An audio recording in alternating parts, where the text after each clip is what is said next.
बंदी छोड़ सतगुरु रामपाल जी परमेश्वर जी की जय हो। परमपिता परमात्मा सारी सृष्टि के रचनहार कुल मालिक असंख्य ब्रह्मांडों के स्वामी जगत गुरु तीनों लोकों में प्रवेश करके सबका भरण पोषण करने वाले राजाधिराज आत्माधार नाथों के नाथ देवों के देव महादेव सर्वेश्वर महेश्वर मृत्युंजय अजरो अमर आदि अनादि सनातनी प्रभु जगत पिता जगदीश्वर श्री श्री 1008 की उपाधि के वास्तविक अधिकारी अकाल मूरत शब्द स्वरूपी राम वासुदेव सर्वगतम ब्रह्म परम पूज्य प्रथम पूज्य परम संत परम पुरुष परम धनी परम दयालु सत्य कबीर हक्का कबीर अल्लाहु अकबर बाखबर अल्लाह ताला जगत के तारणहार जगत के मुक्तिदाता जगत के जगन्नाथ हारे के सहारे हिंदुओं के राम मुसलमानों के अल्लाह सिखों के वाहिगुरु ईसाइयों के मसीह दया के सागर दयानिधि करुणा के सागर करुणानिधि स्वयंभू परिभू संकट मोचन कष्ट हरण मंगल करण दुख भंजन अविगत कबीर निर्विकार निर्विषम परमात्मा अलय अलेख सतगुरु आदि अनादि सतगुरु असली मर्यादा पुरुषोत्तम असली राम असली कृष्ण असली घनश्याम असली मुरारी राजाओं के राजा महाराजाओं के महाराजा शहंशाहों के शहंशाह सम्राटों के सम्राट भगवानों के भगवान अल्लाहों के अल्लाह प्रभुओं के प्रभु मसीहाओं के मसीह सच्चे वाहिगुरु बाबाओं के बाबा पीरों के पीर सेठों के सेठ जगत सेठ सावड़सा सेठ सर्वगुण संपन्न अनंत कोटि कलाओं के स्वामी अनंत कोटि ब्रह्मांडों के नायक योगियों में महायोगी ध्यानियों में महाध्यानी सिद्धों में परम सिद्ध ज्ञानियों में तत्वज्ञानी ब्रह्मज्ञानी महाज्ञानी परम ज्ञानी सर्वश्रेष्ठ ज्ञानी विज्ञानी युवा कबीर समरथ कबीर असमवात अमित ओजा सच्चे रहनुमा करीम अल्लाह सुभान अल्लाह दुनिया के अंतिम पैगंबर 8 सितंबर 1951 से गांव धनाना जिला सोनीपत हरियाणा भारतवर्ष की पावन भूमि पे प्रकट रियल कल की भगवान श्री नारायण साकार हरि श्री बाबा साहिब शब्द स्वरूपी राम संत श्रोमणी सतगुरु रामपाल जी परमेश्वर जी के चरण कमल में साध संगति से जुड़े हुए देश विदेश से आप और हम सभी सत्सेवक भाई बहनों का अनंत कोटि दंडवत प्रणाम। सत्साई भाई और बहनों, दया पूज्य गुरुदेव भगवान की सतगुरु रामपाल जी परमेश्वर जी की जिनके शुभ आशीर्वाद से विशेष आशीर्वाद से आप और हम सभी सत्सेवक भाई बहन साथ संगति से जुड़कर पूज्य गुरुदेव भगवान के तत्व ज्ञान को आधार बनाकर अपनी आत्मा के कल्याणार्थ हेतु दृढ़ता के साथ मोक्ष प्राप्ति के लिए भक्ति मार्ग पर निरंतर आगे की ओर बढ़ रहे हैं। भाई और बहनों, इस कलयुग की बिचली पीढ़ी में पूज्य गुरुदेव जी के आशीर्वाद से साध संगतियों के माध्यम से ही भगत आत्माओं में इतनी दृढ़ता और इतना विश्वास अपने गुरुदेव भगवान के प्रति पैदा होता है। और ये साध संगति सतगुरु रामपाल जी परमेश्वर जी के यथार्थ 13वें कबीर पंथ का ट्रेनिंग सेंटर है। साध संगति से जुड़कर ही आत्मा पाक साफ हो सकती है, अपने गुरु को परमात्मा के रूप में जान सकती है, पहचान सकती है। और जब तक हम गुरु को हृदय से परमात्मा के रूप में स्वीकार नहीं करेंगे, गुरु को परमात्मा के रूप में स्वीकार करने का मतलब है गुरु के अलावा अन्य किसी का प्रकट दिवस नहीं मनाना, गुरु के अलावा अन्य किसी को दंडवत नहीं करना, गुरु के अलावा अन्य किसी का जयकारा नहीं लगाना। तो ये विधि केवल वर्तमान में साध संगतियों में ही है।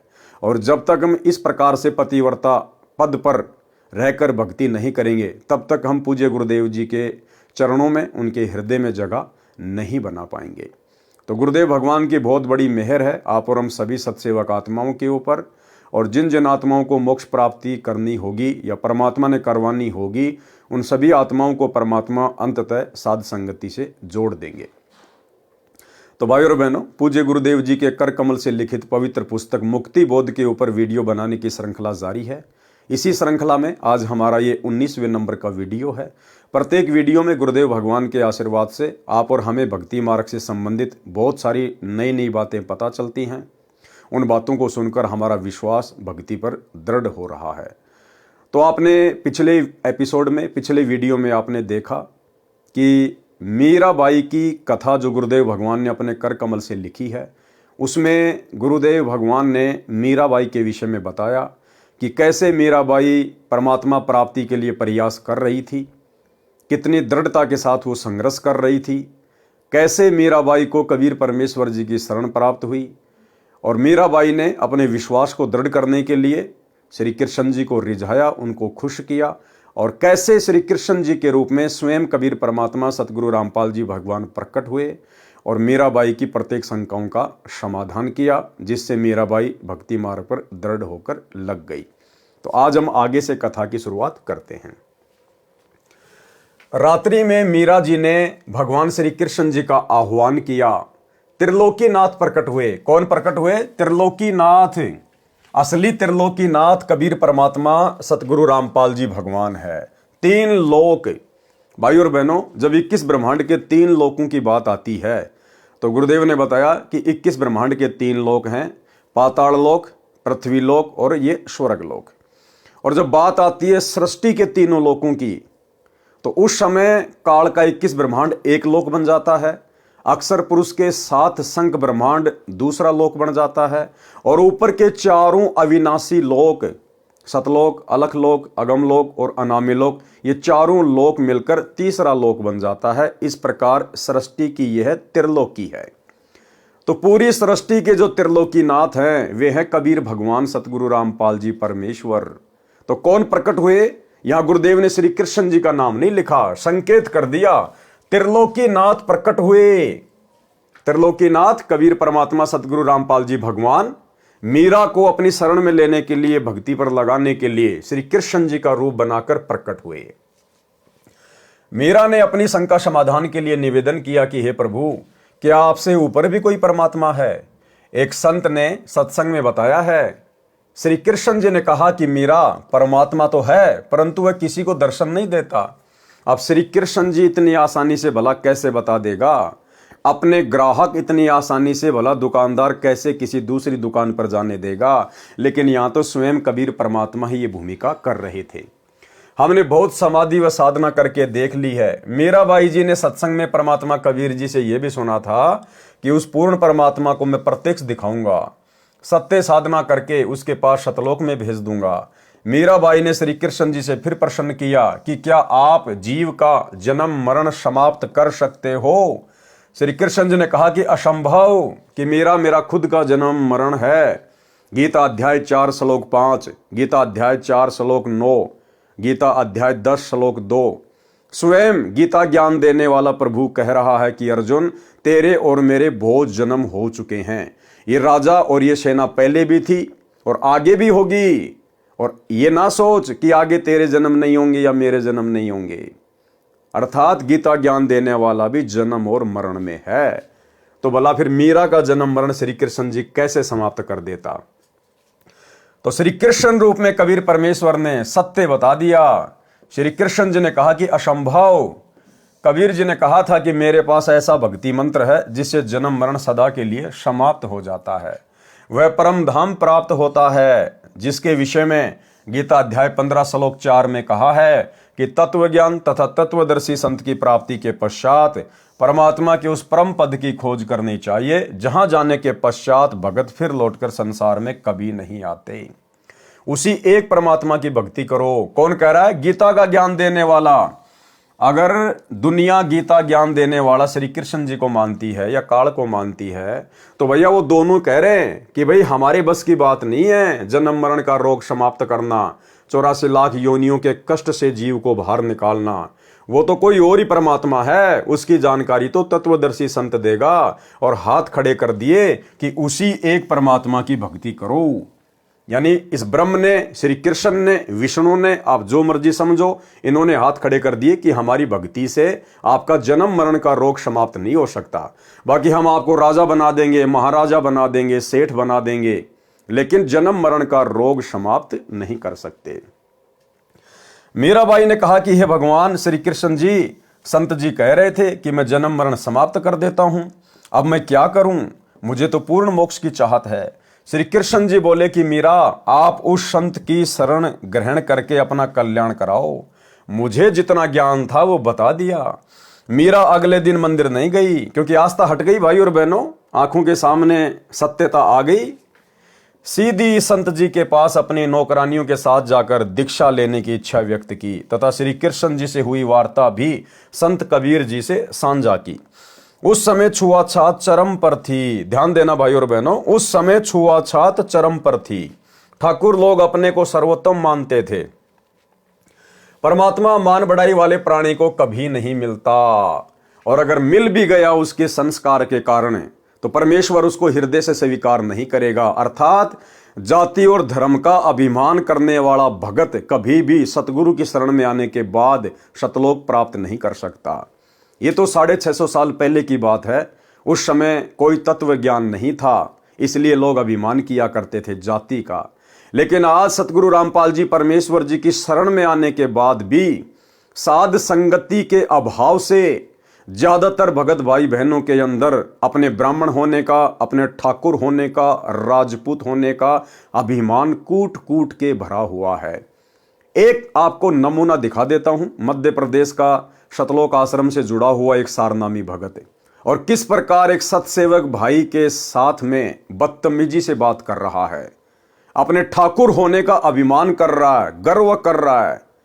3 मिनट की कॉल रिकॉर्डिंग में कोई 10 बार कह दिया कि मैं तो ठाकुर हूं, ठाकुर भगवान ने ठाकुर बनायो ठाकुर, और ठाकुर तो ठाकुर ही रहेगो, तेरे कहने से कोई चमार थोड़ी बन जावेगो, भगवान ने मोको ठाकुर बनायो ठाकुर। अब उस मूर्ख को यह नहीं पता कि किस भगवान ने तेरे को ठाकुर बनाया है। अरे इस काल भगवान ने ठाकुर बनाया है, चमार बनाया है, ब्राह्मण बनाया है, राजपूत बनाया है। इस कबीर परमात्मा ने किसी को ठाकुर नहीं बनाया। इस पूरी सृष्टि का ठाकुर वो खुद है, और उसकी बराबरी कोई नकली ठाकर नहीं कर सकता।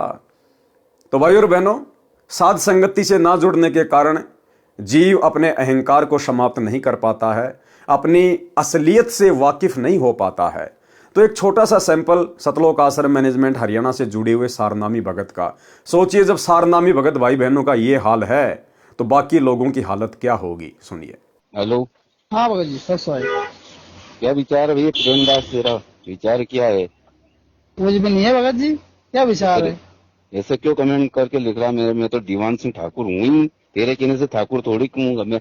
भगवान ने मुझे ठाकुर बनाया तो ठाकुर ही रहूंगा। तो वही तो बात है भगत जी यार। है ठाकुर ही हूँ मैं, क्या चमार थोड़ी हूँ। हाँ वही तो है ठाकुर ही हूँ मैं, तो तेरे कहने से थोड़ी होगा यार। नहीं, तो मैंने तेरे कहने से मैं तेरे को ठाकुर बना दूंगा तो तू ठाकुर बन जाएगा क्या? नहीं बनना चाहा भगत जी, है? तुम तो कहीं कहा था। रांड का केवल से पटेल कहेगी तो पटेल दुनिया पटेल कहेगा तो बाजेगा वो। हाँ के रान पटेल तो पटेल थोड़ी कहवाएगा नहीं। वही बात है। हाँ। भगवान ने मुझे ठाकुर के घर में जन्म दिया है, हाँ सही बात। तो ठाकुर ही कहलाऊंगा। शेर का बच्चा शेर ही कहलाएगा, गीदड़ थोड़ी कहलाएगा। हाँ हाँ है? सही बात। शेर के बच्चे को गीदड़ कह देगा, तेरे कहने से कोई तू उसको गीदड़ कह देगा तो कोई भी गीदड़ उसको गीदड़ थोड़ी बन जाएगा वो। हाँ नहीं कहेगा भगत जी। है? तो मैं तो ठाकुर ही हूँ, ठाकुर के घर जन्म लिया है तो ठीक है भाई, अच्छी बात है। तेरे कहने से कोई फर्क थोड़ी पड़ेगा मेरे को। सही बात है। और तू कुछ भी कहे भी देगा, मान लो मैं ठाकुर हूँ और तू कुछ भी बोलेगा तो उससे भी मेरे कुछ परिवर्तन नहीं पड़ना। भाई तू प्रेम है। हाँ हाँ तो तेरा नाम प्रेम ही रहेगा। मैं बलवान दास और ताकत दास धर दूंगा तो वो थोड़ी बनेगा कहने से। सही बात है। हाँ प्रेमदास से ही पहचाना जाएगा। भाई तेरे परिवार ने जो तेरा नाम रख दिया वही चलेगा, मेरे कहने से नाम दूसरा थोड़ी परिवर्तन होगा। सही बात है। तो मैं तो वो ठाकुर के घर में जन्म लिया तो ठाकुर ही कहलाऊंगा यार।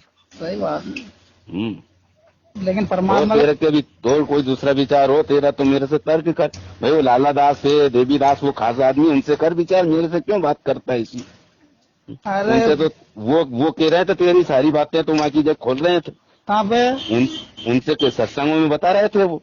क्या बता रहे थे भाई? अब मुझे क्या करना, तू उनसे बात कर, मुझे क्या करना, तेरे खास है तो उनसे करे ना बात। मैं तो पहले भी तेरा असली अच्छा था और आज भी अच्छा रहूंगा, और आने वाले समय में भी मैं कभी मिलूंगा तो अच्छे ही मिलूंगा तेरे को। तेरी बात करना कि हाँ यार दीवान दास ही था ये। भाई भगत जी दास नहीं हो, आपके यूँ थोड़ी लिखे हो यार भगत जी। ना कोई वो वीडियो डाले तो कमेंट में तो कोई भाई भगत जी परमात्मा की अपन ने दिया डाले था। भाई भगत जी परमात्मा कौन है? अब अगर अपन अभी भी अब तो तू मेरे पास उस गुरुद्रोही का वीडियो डाल रहा तो मैं उसको देखना नहीं पसंद करता हूँ। गुरु जी ने उसको गुरुद्रोही घोषित कर रखा है।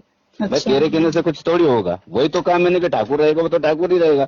जब मेरे परमात्मा ने उसको गुरुद्रोही घोषित कर दिया पवन दास को, तो तू उसको गुरु मानने या कुछ भी मान, मैं तो उसको गुरुद्रोही मानूंगा नहीं। मेरे लिए परमात्मा है वो जो कहेंगे उस पे चलूंगा, तेरी बातों पे थोड़ी चलूंगा मैं। भाई भगत जी परमात्मा ने भी उनको गुरु घोषित नहीं करा है। सुन ले प्रेमदास। हाँ हाँ पहले मेरी सुन ले, बीच में नहीं बोला था कुछ भी। तो भाई और बहनों, परमेश्वर ने कहा कि जाति अभिमान करने वाला कभी भी परमात्मा को प्राप्त नहीं कर सकता। मीराबाई की परीक्षा के लिए कबीर जी ने संत रविदास जी से कहा कि आप मीरा राठौर को प्रथम मंत्र दे दो, ये मेरा आपको आदेश है। संत रविदास जी ने आज्ञा का पालन किया। अब विचार करो भाई और बहनों, कबीर परमेश्वर जी ने रविदास जी को ही क्यों चुना मीरा को नाम दीक्षा देने के लिए? अगर कोई ये समझे कि परमात्मा ये चेक करना चाहते थे कि मीरा के अंदर जाति अभिमान है या नहीं है, क्योंकि जाति अभिमान भक्ति में नहीं चलता है, तो परमात्मा कबीर जी ने रविदास जी के पास मीरा को भेज दिया, क्योंकि रविदास जी वेल नोन थे और सबको पता था कि ये चमार जाति से हैं। और रविदास जी ने भी कह दिया था मीरा को कि मीरा, मैं हूं चमार जाति से, और देख आज तो तू मुझे अपना गुरु धारण कर रही है, कल को ये समाज ना जाने तुझे क्या क्या ताने मारेगा, चमार से नाम ले आई, फलाना दिखना, और उस समय अगर तेरे मन में जरा भी दोष आ गया तेरी भक्ति बर्बाद हो जाएगी। तो मीरा ने कहा कि आप मेरे पिताजी, मैं आपकी बेटी, बाढ़ में जाओ संसार। अगर आज भक्ति नहीं करी, जाति पाति के चक्कर में उलझी रही, कल को यदि मैं गधी या कुतिया बन के घूमूंगी, ये ठाकुर समाज मेरे कहां काम आएगा, क्या मेरी इज्जत रक्षा करेगा? अब भाई और बहनों, विचार करने की बात है। जाति अभिमान को देखने के लिए या मान बढ़ाई को देखने के लिए ही कबीर परमेश्वर जी ने रविदास जी के पास मीराबाई को नहीं भेजा था, क्योंकि कबीर परमात्मा कौन से उस समय ब्राह्मण जाति में थे? कबीर परमात्मा भी तो जुलाहा जाति में थे। जुलाहा लोग तो उस समय इस तत्व ज्ञान के अभाव में चमार जाति से भी ज्यादा हे समझे जाते थे, घटिया समझे जाते थे। हालांकि परमेश्वर के मार्ग में, इस परमात्मा की सृष्टि में, उनके विधान में कोई जाति धर्म नहीं है, लेकिन अज्ञानी धर्मगुरुओं ने काल प्रेरणा से ये दीवारें समाज में खड़ी कर रखी हैं। तो कबीर परमात्मा उस समय खुद भी तो जुलाहा जाति में थे, एक भूमिका कर रहे थे। तो मात्र मीराबाई में जाति अभिमान को देखने के लिए रविदास जी के पास नहीं भेजा था। कबीर परमात्मा को पता था कि समाज में छुआछात कितनी है, लोग जाति अभिमान करते हैं। आने वाले समय में लोग थोड़ा बहुत दबेंगे, ज्यादा ऊपर मुंह उठा के बात नहीं करेंगे, जो अपने आप को क्षत्रिय समझते हैं, ठाकुर समझते हैं, राजपूत समझते हैं, क्योंकि उनके ऊपर एक बंदिश होगी कि भाई अगर तुम इतने बड़े ठाकुर हो, इतने बड़े राजपूत हो, तो मीराबाई ने फिर 600 साल पहले रविदास जी से, जो कि चमार जाति से थे, उनसे उपदेश क्यों लिया? ठाकुरों का गुरु तो चमार है। मीराबाई राठौड़ जाति से थी, ठाकुर थी, और उसने अपने आत्म कल्याण के लिए जाति पाति को नहीं देखा। रविदास जी से, चमार जाति के संत से जाकर उपदेश ले लिया। फिर तुम आज वर्तमान में क्यों जाति पाति के चक्कर में पड़े हो? तो ये बहुत सारे कारण थे भाई और बहनों। परमात्मा ने इसलिए स्वयं ही रविदास जी का रूप बनाया। रविदास जी ने मीराबाई को उपदेश नहीं दिया, क्योंकि रविदास जी तो एक भगत थे, और ये पांचों मंत्र की दीक्षा किसी भगत को देने के आदेश नहीं है इस परमात्मा के। किसी भी युग में इतिहास उठा के देख लो आप। 650 साल पहले धर्मदास जी परमात्मा के परम भगत थे, और कबीर परमात्मा ने धर्मदास जी को भी आदेश नहीं दिया पांचों मंत्रों की दीक्षा के लिए। धर्मदास के 80 साल की उम्र में जो पुत्र हुआ था चूड़ामणि और मुक्तामणि, परमात्मा ने उसको आदेश दिया था आगे दीक्षा देने के लिए, ना कि धर्मदास को। तो भला रविदास को कैसे आदेश दे देंगे? तो ये सारे खेल भाई और बहनों कबीर परमेश्वर ने स्वयं ही खेले थे। ये मेरा आपको आदेश है। संत रविदास जी ने आज्ञा का पालन किया। संत कबीर परमात्मा जी ने मीरा से कहा कि बहन जी, वो बैठे संत जी, उनके पास जाकर दीक्षा ले ले। बहन मीरा जी तुरंत रविदास जी के पास गई और बोली, संत जी दीक्षा देकर कल्याण करो। संत रविदास जी ने बताया कि बहन जी, मैं चमार जाति से हूं, आप ठाकुरों की बेटी हो, आपके समाज के लोग आपको बुरा भला कहेंगे, जाति से बाहर कर देंगे, आप विचार कर लें।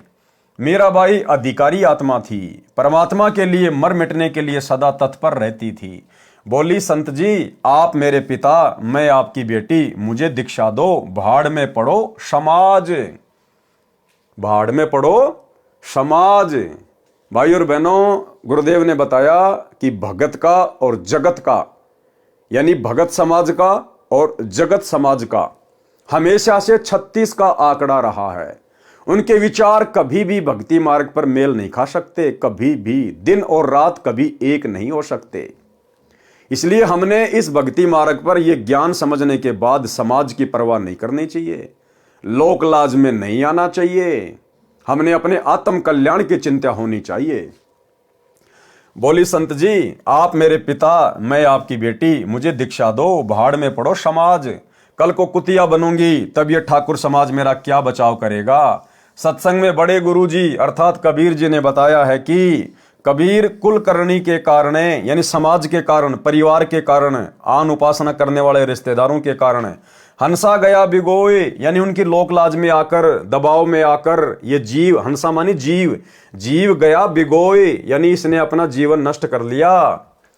तब कुल क्या कर लेगा, ये समाज तेरा उस समय क्या करेगा जब 4 पांव का होए। 4 पांव का मतलब जानवर बन जाना, गधा, सुअर, कुत्ता, बैल बनना। उस समय तुझे उन दुखों से ये समाज कैसे बाहर निकालेगा। शब्दार्थ, कबीर परमेश्वर जी सतर्क कर रहे हैं कि हे भगत, स्त्री, पुरुष जो कुल, परिवार व संसार की शर्म के कारण भक्ति नहीं करते, कहते हैं कि घर परिवार वाले व संसार के व्यक्ति मजाक करेंगे कि नाम दीक्षा लेकर दंडवत प्रणाम करते हो, अन्य देवी देवताओं की पूजा नहीं करते हो, श्राद्ध पिंडदान नहीं करते हो, तुम्हें शर्म आनी चाहिए। उन्होंने अपना मानव जीवन नष्ट कर लिया। भक्ति न करने से जब 4 पैर के पशु यानी गधे, कुत्ते, सुअर, बैल आदि बनोगे, तब ये कुल व संसार के व्यक्ति क्या बचाव करेंगे। भक्ति ने बचाव करना था, वो की नहीं, इसलिए भक्ति करो। संत रविदास जी उठकर संत कबीर जी के पास गए और सब बात बताई। परमात्मा बोले कि देर ना कर, ले आत्मा को अपने पाड़े में। उसी समय संत रविदास जी ने बहन मीरा को प्रथम मंत्र केवल 5 नाम दिए। ये 5 नाम शरीर में बने कमलों को खोलने वाले हैं, राधा स्वामी पंथ वाले नहीं हैं, तथा ना दामा खेड़ा वाले गद्दी से दिए जाने वाले हैं। उनसे भिन्न मोक्ष में सहयोगी मंत्र हैं। मीराबाई को बताया कि ये इनकी पूजा नहीं है, इनकी साधना है। इनके लोक में रहने के लिए, खाने पीने के लिए जो भक्ति धन चाहिए वह इन मंत्रों से ही मिलता है। गुरुदेव ने अन्य उदाहरण दिया कि साधना और पूजा में क्या अंतर होता है। जैसे हमें जल की आवश्यकता है, हम कहाँ गए, हैंडपंप के पास में गए, हमने हैंडपंप की साधना की। साधना यानी मजदूरी। हमने हैंडपंप को चलाया, ऊपर नीचे किया। हम हैंडपंप को ऊपर नीचे चलाकर उसकी पूजा नहीं कर रहे, हम केवल मजदूरी कर रहे हैं, साधना कर रहे हैं। क्यों? उस पूज्य वस्तु के लिए, जल के लिए। हमारा जो पूज्य है वो हैंडपंप नहीं है, जल है। लेकिन वो जल हमें वो मिलेगा कब? जब हम हैंडपंप की साधना करेंगे, मजदूरी करेंगे, उसको चलाएंगे, तब वो पूज्य वस्तु हमें प्राप्त होगी। तो ठीक इसी प्रकार ये जो देवी देवताओं के जो मंत्र हैं, ये इनकी पूजा नहीं करते हम। पूजा तो हमने केवल अपने गुरुदेव भगवान के, अपने इष्ट कबीर परमात्मा की करनी है। ये 5 मंत्र इन देवी देवताओं की जिनकी हम साधना करते हैं, ये मोक्ष में सहयोगी हैं। मोक्ष तो परमात्मा की भक्ति से, इनके सत मंत्र से होगा, इनके सतनाम से होगा। लेकिन इस भक्ति को सुचारू रूप से करने के लिए हमें यहां जो आवश्यक वस्तुओं की जरूरत है, अन्न धन की जो जरूरत है, वो हमें परमात्मा इन देवी देवताओं के माध्यम से उपलब्ध करवाएंगे। जैसे हम लोग किसी टहनी की पूजा नहीं करते, हम लोग जो है फल प्राप्त करने के लिए हम पेड़ की जड़ में पानी डालते हैं, हम टहनियों में पानी नहीं डालते। लेकिन फल तो टहनियों के लगेंगे, इसलिए हमने जड़ में पानी डालना पड़ेगा। ठीक इसी प्रकार हमने पूजा तो अपने पूज्य गुरुदेव भगवान की करनी पड़ेगी। लेकिन यहां की जो व्यवस्था है वो गुरुदेव ने इन देवी देवताओं के हाथों में संभाला रखी है। तो हमें यहाँ की जो सुविधाएं, जो लाभ प्राप्त होंगे, वो इन देवी देवताओं की साधना करने से ही होंगे। जब हमें लाभ प्राप्त होंगे तो भक्ति मार्ग में कोई दिक्कत नहीं आएगी, हम निश्चिंत होकर अपनी भक्ति करेंगे। इसलिए इनकी ये साधना हमें दी जाती है। मीराबाई को बताया कि ये इनकी पूजा नहीं है, इनकी साधना है। इनके लोक में रहने के लिए, खाने पीने के लिए जो भक्ति धन चाहिए वह इन मंत्रों से ही मिलता है। यहाँ का ऋण उतर जाता है, फिर मोक्ष के अधिकारी होते हैं। परमात्मा कबीर जी तथा संत रविदास जी वहां 1 महीना रुके। मीराबाई पहले तो दिन में घर से बाहर जाती थी, फिर रात्रि में सत्संग में जाने लगी, क्योंकि सत्संग दिन में कम तथा रात्रि में अधिक होता था। क्योंकि दिन में समय निकाल लेता कोई रात्रि में। मीरा के देवर राणा जी मीरा को रात्रि में घर से बाहर जाता देखकर जल भुन गए, परंतु मीरा को रोकना तूफान को रोकने का समान था। क्या कह रहे हैं गुरुदेव? मीराबाई को रोकना तूफान को रोकने के समान था।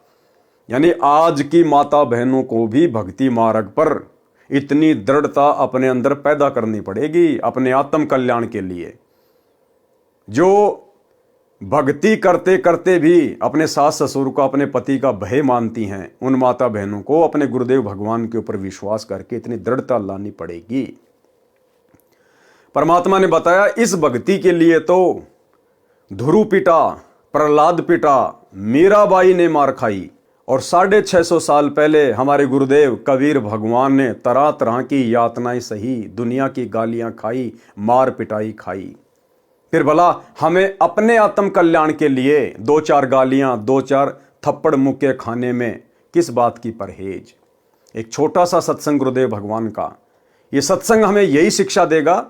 यदि हम दृढ़ता के साथ गुरुदेव भगवान के चरणों को पकड़ के बैठे रहे, यदि हम भक्ति को त्यागने का मन में विचार भी नहीं करेंगे, तो ये परमात्मा हमारी रक्षा करेगा, परमात्मा हमें संघर्ष में सफलता दिलवाएगा।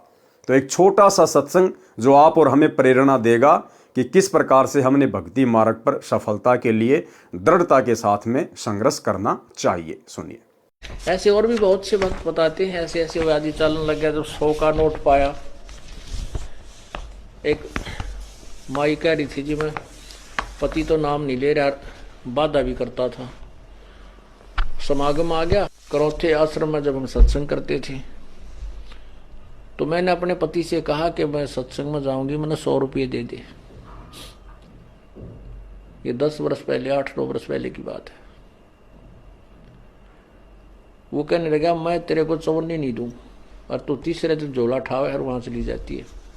वो कहने लगी मैं कोई गलत जगह जाती हूँ, 60-65 साल की उम्र की बुढ़िया थी, और तेरे बेटे जाने लग रहे वहां पर। बेटे तो अपनी कमाई करें, वो ले जाते हैं किराया। मैं किराया मान ले उनसे मांग भी लूं तो नखरे करता है, क्योंकि बेटे अलग हो रहे हैं, उनसे थोड़ा द्वेष रखता है, उनसे कैसे ले लेगी, वहां जाओ भी नहीं गी। तो उसने कहा कि मुझे 100 रुपये दे दे। मैं बोला कति नहीं जान दूं, और जाके दिखाइए आज तू। तो नहीं, मैं पैसा किराया दूं नहीं, तू जागी कैसे? तो वो कहने लगा मेरे द्वारा पैसा को ना। फिर आखिर में ये बहाना मिला उसने कि मेरे द्वारा 100 रुपये को नहीं। वो क्या कहती है उसकी पत्नी कि मैं तो बैठकर रोने लगी, जहां पूजा स्थल है रोने लगी है भगवान, देख कौन बनी। हम एक दूसरे के ऐसे बांध रखे हैं कि हम इनसे अब अपने भगवान के दरबार में भी नहीं जा सकते। आखिर में कहने की मैंने ये सोच लिया कि मैं अभी चाहती हूँ किसी पड़ोसन पर मांग मूंग कर मैं जाऊंगी। इतना दृढ़ निश्चय मैंने कर ही लिया था, लड़ाई होगी, बोलेगी, मार पीट लेगा और 2 मुक्के खा लेगी भगवान के नाम पे। ध्रुव पिटा, प्रहलाद पिटे, मीराबाई पिटी। ऐसे ही निर्णय होता है, ऐसे ही परमात्मा निकटाता है। इतने में बूढ़ा साइकिल लेकर जा था, गांव से निकला, सड़क थी अच्छी, तो दिल्ली के, ये पंजाब खोड़ की बात है, और वहां वो गया होगा सड़क के ऊपर आधा किलोमीटर, एक 100 का नोट ऐसे हवा में उड़ा, अगले साइकिल के अगले पहियों की ताड़ियां में आके चिपक गया, और उसने रोका तुरंत साइकिल। 100 का नोट ताजा, उसकी तो घीघी बंद की, घबरा गया, उल्टा आया, आकर ने बोला ले भगवान, तेरे भगवान ने भेज दिया, तेरा 100 का नोट ले जा। तो और उसका जो है ना पसीने आ रहे, उसके बाद उसने मुझे मना नहीं किया। तो यहां परमात्मा कहते हैं पति भरता पग जमी पर जो जो धर है पाव, समर्थ झाड़ू देत है ना काटा लग जावे। पति भरता भूखी रहे, यानी पतिव्रता को, यानी सच्ची उस अनन्य मन से पूजा कर रही भक्त आत्मा को कोई अभाव होता है, किसी चीज की आवश्यकता होती है और वो वास्तव में उसकी आवश्यकता है, तो कहते हैं पतिव्रता भूखी रहे वहां समर्थ घर सोच, ऐसे पति की स्त्री के, ऐसे पति की स्त्री के काल कर्म हो मोक्ष मोच। कहते हैं जैसी भक्त आत्मा जब दुखी होती है तो भगवान के दरबार में भी चिंता बन जाती है, और ऐसे पति की स्त्री के काल कर्म हो मोक्ष, जो ऐसे दृढ़ता के साथ, समर्पण के साथ, पूरे विश्वास के साथ भगवान पर लगती है, उसके नाम पर, कहते हैं उन्हीं का मोक्ष होता है, उन्हीं के पाप कर्म नष्ट होते हैं। कहते हैं नुक्ते ऊपर रित जगा रे कोट कर्म जल जा तुम्हारे, ये नुक्ते होते हैं जो हम लोग लाज और किसी परमात्मा के नाम पर ना किसी पति से, ना पत्नी से, ना पुत्र से कोई दबाव नहीं मानते अपने आत्म कल्याण के लिए, तो परमात्मा प्रसन्न होता है। परमात्मा कहते हैं मात पिता सुत स्त्री, मात पिता सुत स्त्री, आलस बंधु कान, संत मिलन को जब चले ये अटकावे आण। मात पिता, बालक है, बेटा है, बेटी है, माँ बाप नहीं जानते सत्संग में, जो 15-16 साल के 20 साल तक हैं वो माता पिता के अधीन होते हैं, और जो बुजुर्ग हैं वो जब बच्चे बड़े हो जाते हैं तो बच्चे बेटियां के अधीन हो जाते हैं, बेटे का अधीन हो जाते हैं, या फिर आलस, या फिर लोक लाज। जैसे आप यहाँ सत्संग में आते हैं, कोई ना कोई जरूर टकरा देगा, कहाँ चले, बेरा है सत्संग में जान दोगे, थारा तो पाँव लिकट रहा है, तीसरे दिन वहां बैठे रहते हो, तो इस तरह के श्लोक सुना देते हो, और आप जो ज्ञान में कमजोर है इन बातों से दबाव मानने लग जाता है, और फिर वो आना भी कम कर देता है, उसको ज्ञान नहीं है। इसके लिए परमात्मा कहते हैं कि मात पिता सुत स्त्री और आलस बंधु कांड, बंधु कांड माने लोक लाज, अपने मित्रों के वो कहे हुए व्यंग्यात्मक बातों से झिझक जाना। कहते हैं सतगुरु मिलन को जब चला ये अटकावे आण, ये आके आंट लावेंगे, किधर बेटा क्या माँ बाप या स्त्री ऐसी निकम्मी हो जाए कदी बेबे, बस जी का झाड़ बन जाती इस भगत के, या फिर लोक लाज, या खुद आलस कर जा, फिर देखोगे, फिर अगले बार देखेंगे, सर्दी ज्यादा है, गर्मी घनी है। इनका अटकाया ना अटके जो सतगुरु दर्श को जाए, कहे कबीर सो संत है भाई आवागमन निसावे। कहते नुक्ते ऊपर रित जगह, ऐसे हम थोड़ी बहुत भगवान के लिए पापीटिया करेंगे, संघर्ष करेंगे तो हमारे निकट आएगा, और केवल बात बनाते हैं परमात्मा या कोई भी क्रिया पूरी नहीं हो सकती। जैसे अब यहाँ कौन आएंगे, वो आएंगे जो पूर्ण रूप से परिचित हो चुके हैं इस ज्ञान से। परंतु मीरा को रोकना तूफान को रोकने के समान था, इसलिए राणा जी ने अपनी मौसी जी यानी मीरा की माता जी को बुलाया और मीरा को समझाने के लिए कहा कि इसने हमारी इज्जत का नाश कर दिया। बेटी माता की बात मान लेती है। मीरा की माता ने मीरा को समझाया, मीरा ने उसका तुरंत उत्तर दिया। शब्द सत्संग में जाना मीरा छोड़ दे, सत्संग में जाना मीरा छोड़ दे। आए मारी लोग करें तकरार, सत्संग में जाना मीरा छोड़ दे। अब मीरा की माता जी को राणा ने बुला लिया कि हो सकता है भाई माँ की बात बेटी मान जाए। तो मीरा की माँ ने मीरा को क्या समझाया, सत्संग में जाना मीरा छोड़ दे, सत्संग में जाना मीरा छोड़ दे। हाय मारी लोग करे तकरार, सत्संग में जाना मीरा छोड़ दे। मीरा की माँ ने कहा कि लोग तरह तरह की बातें कर रहे हैं, तेरी लड़की रात को जाती है, पता नहीं कहाँ जाती है, कैसे कैसे लोगों के बीच में ठाकुरों की लड़की होके बैठती है, समाज की नाक कटवा दी है। यानी मीरा को सत्संग में जाने से रोकने के लिए काल प्रेरणा से उसकी माँ ने बहुत तरह से समझाया। लेकिन भाई मीरा को तो परमात्मा चाहिए था, और जिन आत्माओं को सतगुरु चाहिए, जिनको अपना आत्म कल्याण करवाना होता है, गुरुदेव कहते हैं फिर वो समाज की चाल में नहीं फंसती, वो फिर किसी की नहीं सुनती। तो मीरा ने फिर क्या कहा, सत्संग में जाना मेरा ना छूटेरी, सत्संग में जाना मेरा ना छूटेरी। हाय चाहे जल के मरो सन सारे, सत्संग में जाना मेरा ना छूटेरी। हाय चाहे जल के मरो सन सारे, सत्संग में जाना मेरा ना छूटेरी। फिर मीरा की माँ ने किस प्रकार से मीरा को डराना चाहा, थारे सत्संग के राह में ये, थारे सत्संग के राह में ये। आए वापे रहते हैं काले नाग, कोए कोए नाग तन डस ले वैरी। आए वापे रहते हैं काले नाग, कोए कोए नाग तन डस ले वैरी। अब मीरा की माँ ने डराया कि ये डर जाएगी और सत्संग में जाना छोड़ देगी रात को, कि दूध जब सत्संग में जाती है ना तो रास्ते में बड़े बड़े जहरीले काले काले नाग सर्प रहते हैं, और कोई कोई सर्प तेरे को डस लेगा, मर जाएगी, पानी भी नहीं मांगेगी।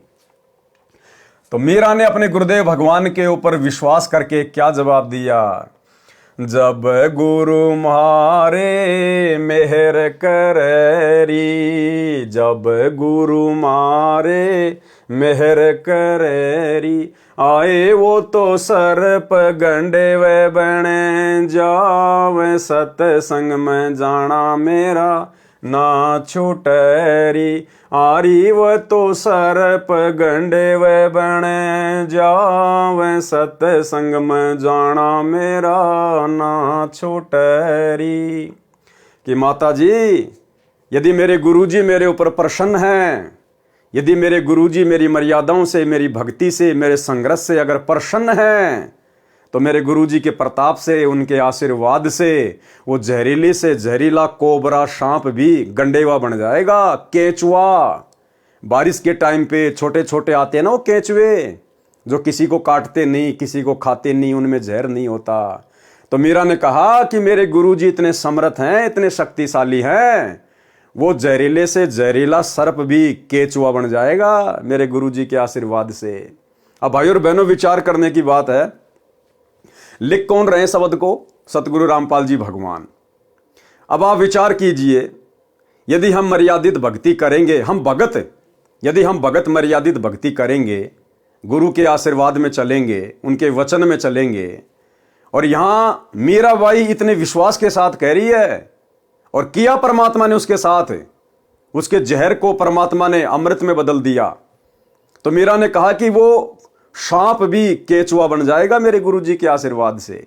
तो भाई और बहनों, विचार करो, ऐसा परम संत, ऐसी महान शक्ति, क्या सतलोक आश्रम करोथा में और सतलोक आश्रम बरवाला में बॉडीगार्डों की फौज रखेगा? तो विचार करो, वो बॉडीगार्ड कौन थे? गुरुदेव भगवान की बॉडी की रक्षा के लिए, जिस भगवान की बॉडी नहीं है, जो भगवान पांचों तत्व के शरीर में नहीं है। हम रोज नित्य नियम में पढ़ते हैं, वाणी संख्या 23 या 24 में, गरीब ऐसा सतगुरु हम मिल्या तेज पुंज के अंग, और झिलमिल नूर जहूर है, नर रूप श्वेत रंग। गरीब ऐसा सतगुरु हम मिला, तेज पुंज की लोय, लोय मानी शरीर, जिनका शरीर तेज पुंज का है, मुझे ऐसे गुरुदेव भगवान मिले हैं। तन मन अर्पू शीस को होनी होय सो होय। और फिर हम पढ़ते हैं, गरीब ऐसा सतगुरु हम मिला, बेपरवाह अबंध, परम हंस पूर्ण पुरुष, रोम रोम रविचंद। तो ऐसा सतगुरुदेव भगवान जिनका नूरी शरीर है, 5 तत्व का शरीर नहीं, हाड़ मांस की जिनकी बॉडी नहीं, जो शब्द स्वरूपी है, क्या ये परमात्मा अपनी बॉडी की सुरक्षा के लिए बॉडीगार्ड रखेगा? और वो भी 10-10, 15-15 बड़ी बड़ी बंदूकें, स्टेन गन, एक बार में 12-12 गोलियां निकाले। तो गुरु को मानुष मानने के कारण, अपने जैसा हाड़मास का पुतला मानने के कारण, और जो लोग गुरु जी के साथ में रहा करते थे, जिनको हम परम भगत मानते हैं, बहुत बड़े बड़े सेवादार मानते हैं, उन लोगों ने गुरु को अपने जैसा हाड़मास का पुतला मानने के कारण उन लोगों ने गुरु जी की सुरक्षा के लिए, कि कहीं गुरु जी को कोई टपका ना दे, कहीं गुरु जी को कोई मार ना दे, उन लोगों ने अपनी छोटी और घटिया सोच आधार से गुरु को मानुष मानकर उन बंदूकों का इंतजाम किया था। बॉडीगार्ड बने फिर रहे थे। और बॉडीगार्ड बनने के बाद भाई और बहनों, फिर मान बढ़ाई और अहंकार तो प्रथम है। दास देखा करता था सतलोक आश्रम बरवाड़ा में, बंदूक यहां लगा के पिस्तौल और नीचे का मुंह दिखा के चला करते थे कि भक्तों को दिखे कि मैं गुरु जी का बॉडीगार्ड हूं। ये मान बढ़ाई पैदा करती हैं ये चीजें। इस परमेश्वर को आवश्यकता नहीं है।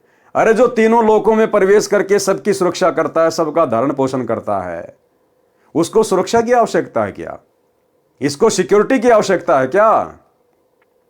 तो ये तो गुरु को मानुष मानने के कारण उन बड़े बड़े परम भक्तों ने अपनी छोटी सोच आधार से ये क्रियाक्रम सेट कर रखा था। अब आने वाले समय में जब इस परमेश्वर की समर्थता, इसकी महत्वता, इस परमेश्वर की शक्ति जब पूरे संसार में होगी, पूरे ब्रह्मांड में होगी, वो तो ऑलरेडी पहले से है ही, उसी की शक्ति से सब कुछ चल रहा है। लेकिन आप और हमारी बुद्धि विकसित नहीं है, इसलिए हम नहीं समझ पा रहे।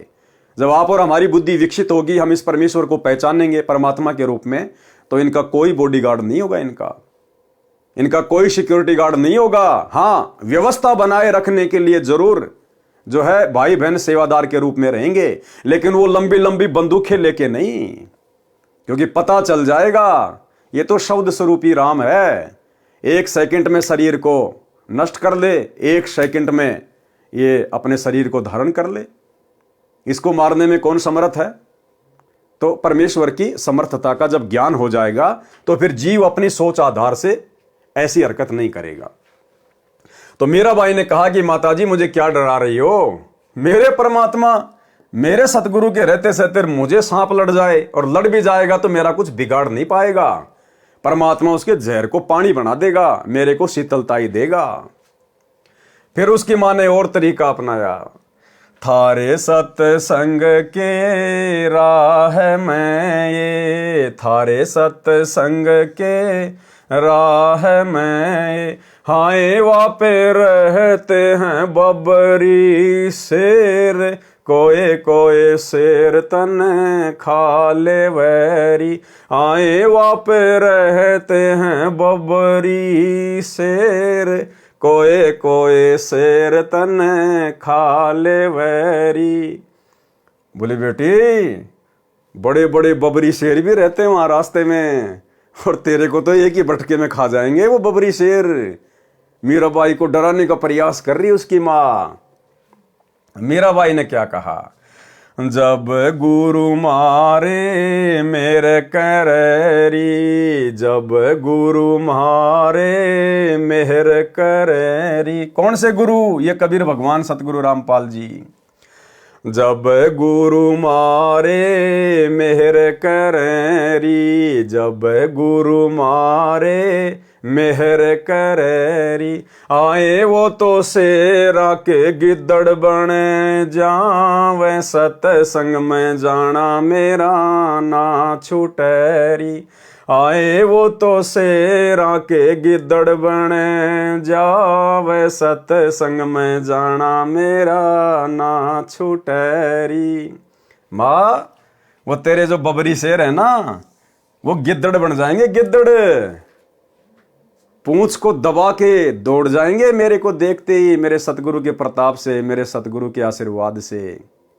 तो किसको डरा रही है माँ?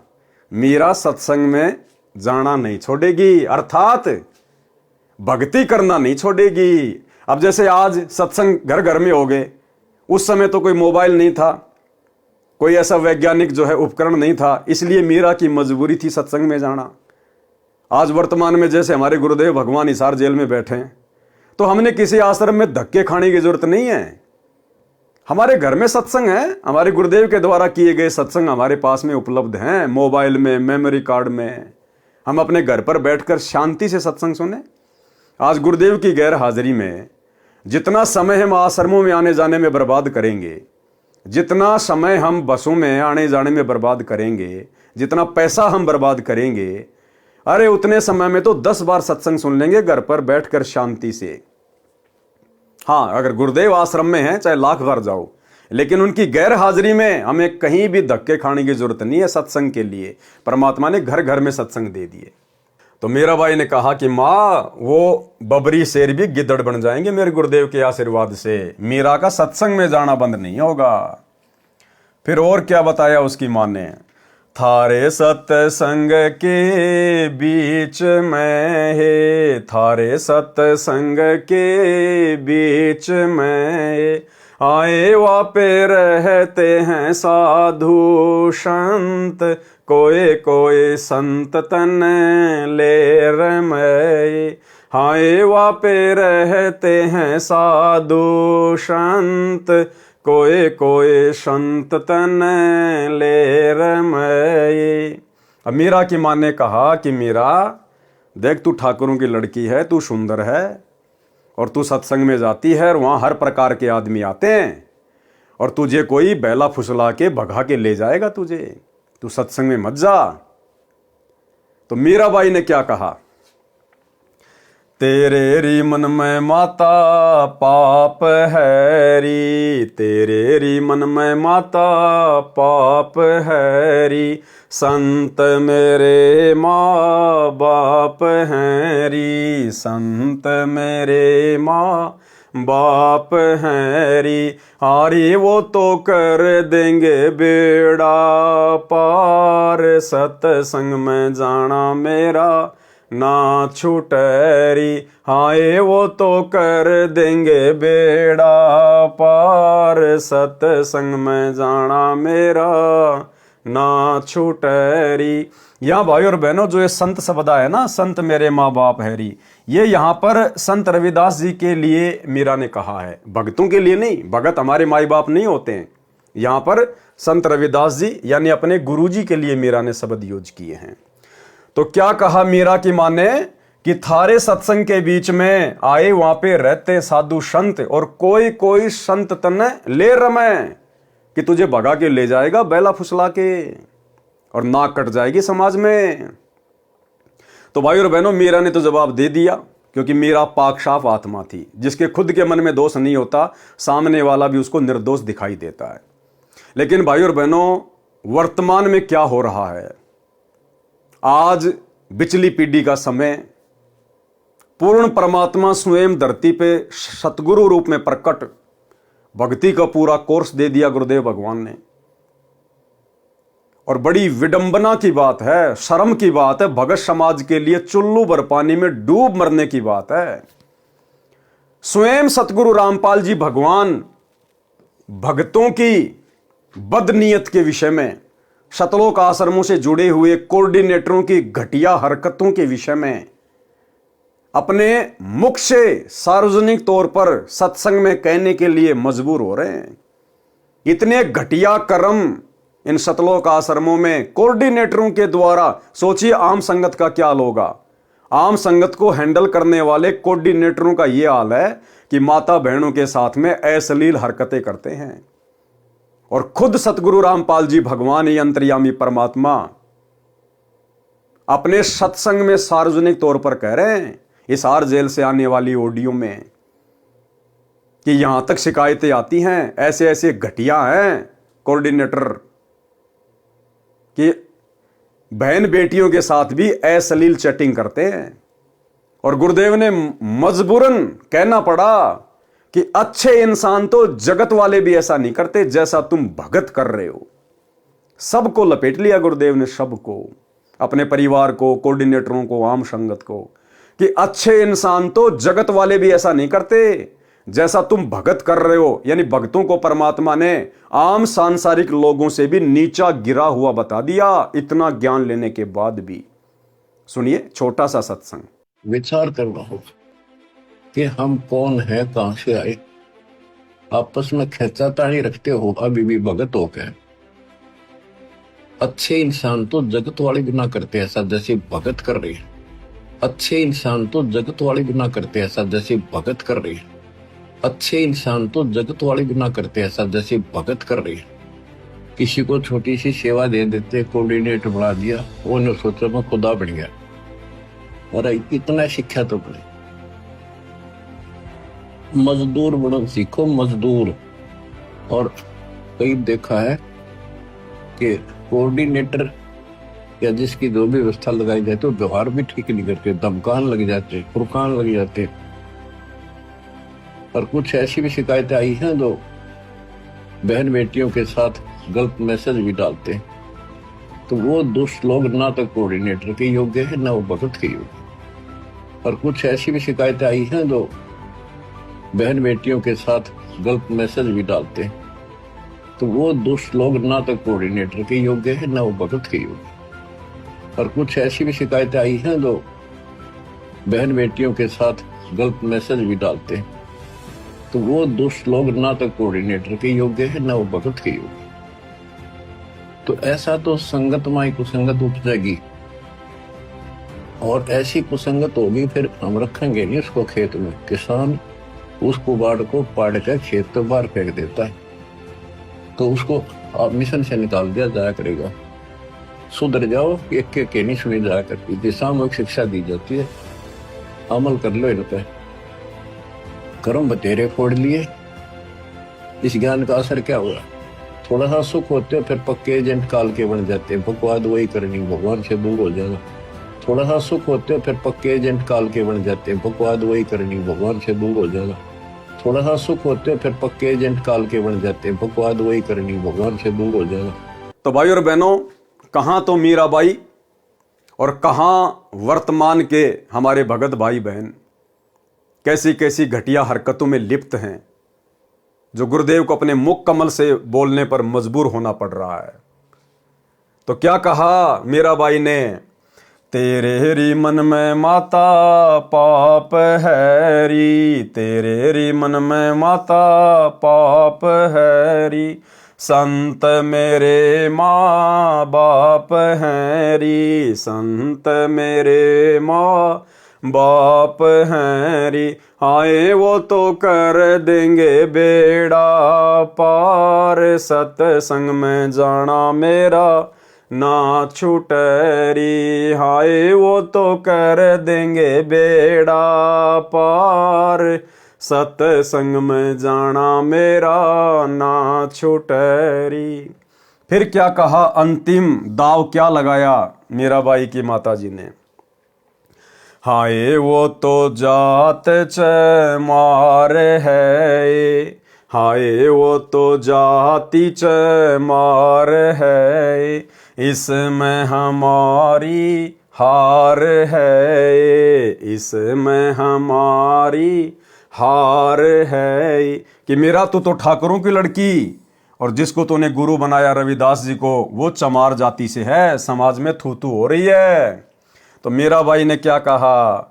तेरे री लेख माता चमार है री, तेरे री लेख माता चमार है री, मेरा सिर जन हार है री, मेरा सिर जन हार है री, आए वो तो मीरा के गुरु रविदास, सत्संग में जाना मेरा ना छूटरी, आए वो तो मीरा के गुरु रविदास, सत्संग में जाना मेरा ना छूटरी। तो मीरा ने इस प्रकार से भक्ति मार्ग पर ज्ञान को आधार बनाकर अपने गुरु पर विश्वास करके अपनी माँ को भी, जो कि काल का जाल फैलाने आई थी, उसको परास्त किया। तो ये मीरा की कथा में शिक्षा देती है भाई और बहनों, आज आप और हमने भी भक्ति मार्ग पर इतने संघर्ष की आवश्यकता है। शब्दार्थ, मीराबाई की माता ने कहा कि हे मीरा, तू सत्संग में जाना बंद कर दे, संसार के व्यक्ति हमारे विषय में गलत बातें करते हैं। मीरा ने कहा कि हे माता, मैं सत्संग में जाना बंद नहीं करूंगी, संसार भले ही ईर्ष्या की आग में जलकर मर जाए। माता ने मीरा को भय कराने के लिए बताया कि जिस रास्ते से तू रात्रि में सत्संग सुनने के लिए जाती है, उस रास्ते में सर्प तथा सिंह रहते हैं, वे तुझे मार देंगे। मीरा ने उत्तर दिया कि मेरे गुरुजी इतने समर्थ हैं, वे कृपया करेंगे तो सिंह तो गिद्दड़ की तरह व्यवहार करेंगे, गिद्दड़ की तरह, और सर्प ऐसे निष्क्रिय हो जाएंगे जैसे गंडे हुए प्राणी होते हैं, जो सर्प जैसे आकार के होते हैं परंतु 6 या 8 इंच के लंबे और आधा इंच गोलाई के मोटे होते हैं, वे डसते नहीं हैं। मीरा की माता ने फिर कहा कि सत्संग सुनने वाले स्थान पर कुछ युवा भगत पुरुष भी रहते हैं, कोई तेरे को कहीं ले जाएगा और गलत कार्य करेगा। और आज तो भाई और बहनों, पुस्तक सेवा के बहाने आज की मीराबाइयां जानबूझ के गलत कार्य करती हैं। जानबूझ के मैं तुमसे मिलने आई पुस्तक सेवा के बहाने अपनी रमणी की बातें खुद ही सेट कर लेते हैं, माँ बाप जाओ भाड़ में। ये है वर्तमान की मीराबाइयों की हालात। मीरा ने उत्तर दिया कि हे माता, आपके मन में दोष है, इसलिए आपके मन में ऐसे विचार आए। अब ये मत कहना कि पवनदास के मन में दोष है इसलिए बोल रहा है। मैंने तो वो भाषा बोली है जो पूज्य गुरुदेव भगवान ने हिसार जेल से ऑडियो बनाकर भेजी है। एज इट इज आपको सुनाई है मैंने। मेरे मन में कोई दोष नहीं है, मेरे लेखे तो बाढ़ में जाओ, मेरा क्या बिगाड़ लेंगे भाई। हम तो केवल आप लोगों को जागरूक कर रहे हैं, सचेत कर रहे हैं कि गुरु की गैर हाजिरी में इन आश्रमों में धक्के खाने मत जाओ, घर बैठ के भक्ति करो। ये परीक्षा चल रही है, क्या पूरी जिंदगी ऐसे धक्के खाओगे क्या? अरे जब गुरु सतलोक चला जाएगा फिर क्या करोगे? फिर भी क्या धक्के खाओगे? तो गुरु वर्तमान में हिसार जेल में बैठ के यही तो रिहर्सल देख रहा है कि सोचो यदि मैं बरवाला कांड के बाद सतलोक चला जाता किन्हीं कारणों से, तो मेरे पीछे से ये तो इसी प्रकार से डंडे के यार बन के घूमते। जैसे पशु डंडे का यार होता है, उसको भय दिखा के उसको चलाया जाता है, ऐसे आज ये कोऑर्डिनेटर डंडा दिखा दिखा के फर्जी आदेशों का पीला पर्चा निकाल के डरा धमका के आप लोगों से अपना उल्लू सिद्ध कर रहे हैं। हे माता, वे संत व भगत तो मेरे माता पिता के समान हैं, वे ऐसा गलत कार्य नहीं करते। मीरा की माता ने छुआछात के कारण मीरा को रोकना चाहा। कहा कि हे मीरा, तेरा गुरु रविदास तो अनुसूचित जाति का चमार है, इससे हम राजपूतों की बेइज्जती हो रही है, सत्संग में जाना बंद कर दे। मीरा ने कहा कि हे माता, आपके विचार से मेरे गुरुजी अनुसूचित जाति के चमार हैं, मेरे लिए तो मेरे परमात्मा हैं, मैं उनकी बेटी, वे मेरे पिता हैं, सत्संग में जाना बंद नहीं होगा। कुछ वर्ष के पश्चात अपने देवर के अत्याचारों से परेशान होकर घर त्याग कर वृंदावन में चली गई। यानी मीरा ने घर छोड़ा, लेकिन विशेष परिस्थितियों में जब बात हद से ज्यादा बढ़ गई, बेचारी भक्ति नहीं कर पा रही थी, तब कहीं जाकर मीरा ने घर छोड़ने का निश्चय किया।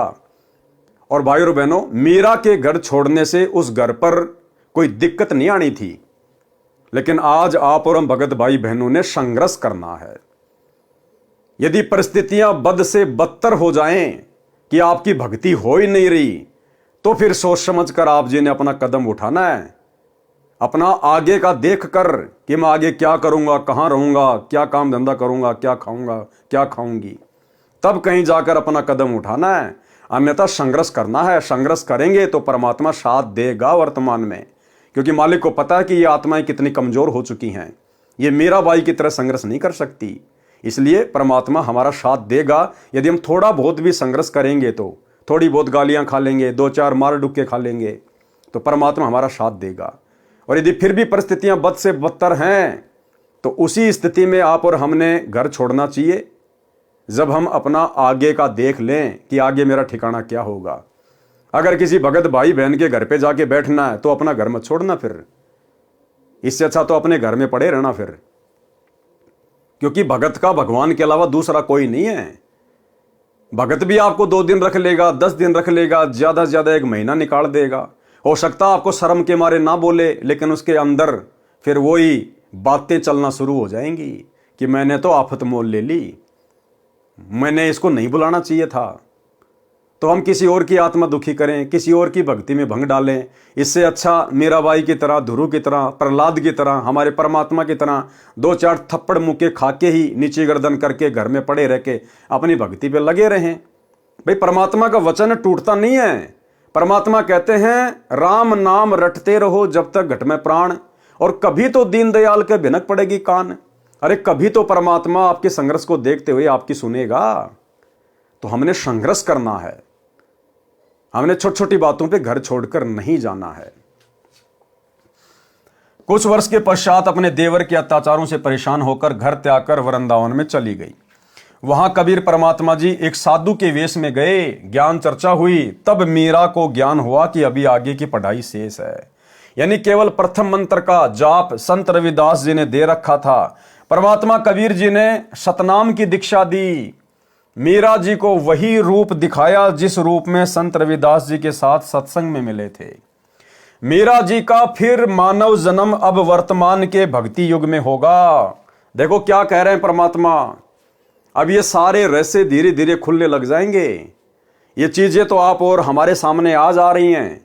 और ये दास पिछले 8 वर्षों से साथ संगति के वीडियो के माध्यम से आप भाई बहनों को कहता आया है कि सतयुग से लेकर वर्तमान समय तक एक भी आत्मा पूर्ण मोक्ष प्राप्त नहीं कर पाई। कोई भी सतलोक नहीं जा पाया।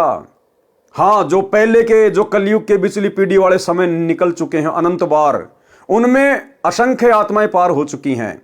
लेकिन वर्तमान जो ये चौकड़ी चल रही है चतुर्युग की, सतयुग, त्रेता, द्वापर और वर्तमान समय, और इन वर्षों में, लाखों वर्षों में परमेश्वर ने जितनी भी आत्माओं को प्रकट होकर अपनी शरण में लिया है, जिन बड़े बड़े महापुरुषों का, भक्तों का हम नाम सुनते हैं, 64 लाख भगत परमात्मा के 650 साल पहले हुए थे, अभी तक उनमें से एक भी आत्मा पार नहीं हो पाई, एक भी आत्मा। क्योंकि पार होने का समय तो ये है वर्तमान का। तो अब देखो गुरुदेव भगवान साथ संगति की प्रत्येक बातों का समर्थन करते जा रहे हैं, प्रत्येक बातों का। मीराबाई का भी पूर्ण मोक्ष नहीं हुआ अभी तक। क्या कह रहे हैं गुरुदेव? मीरा जी का फिर मानव जन्म अब वर्तमान के भक्ति युग में होगा, इस कलयुग की बिचली पीढ़ी में होगा।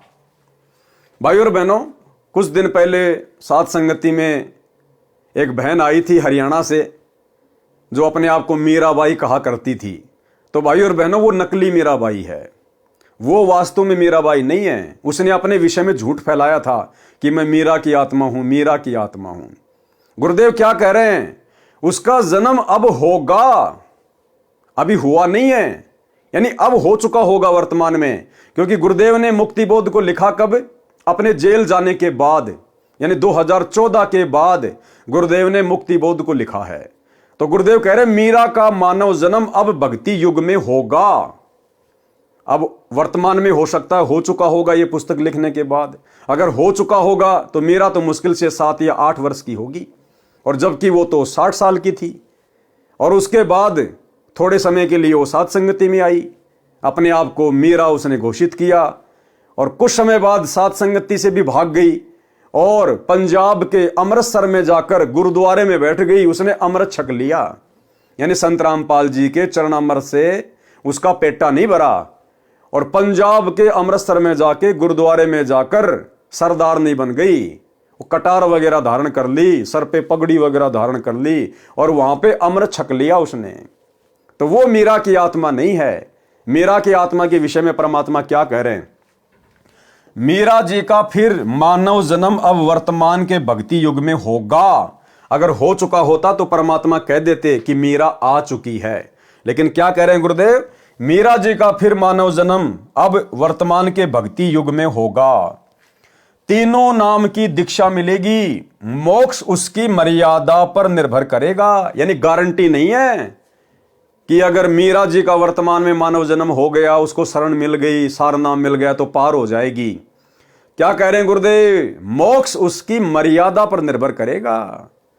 इसलिए चाहे वर्तमान में नानक जी परमात्मा की शरण में आओ, चाहे मीराबाई आओ, चाहे धन्ना जी आओ, चाहे कोई कितने बड़ा महापुरुष या भगत जिनके नाम हैं पंडित रामानंद जी, धर्मदास जी, सर्वानंद जी, नीरू नीमा, ये जितनी भी आत्माएं सब वर्तमान में आएंगी गुरुदेव की शरण में।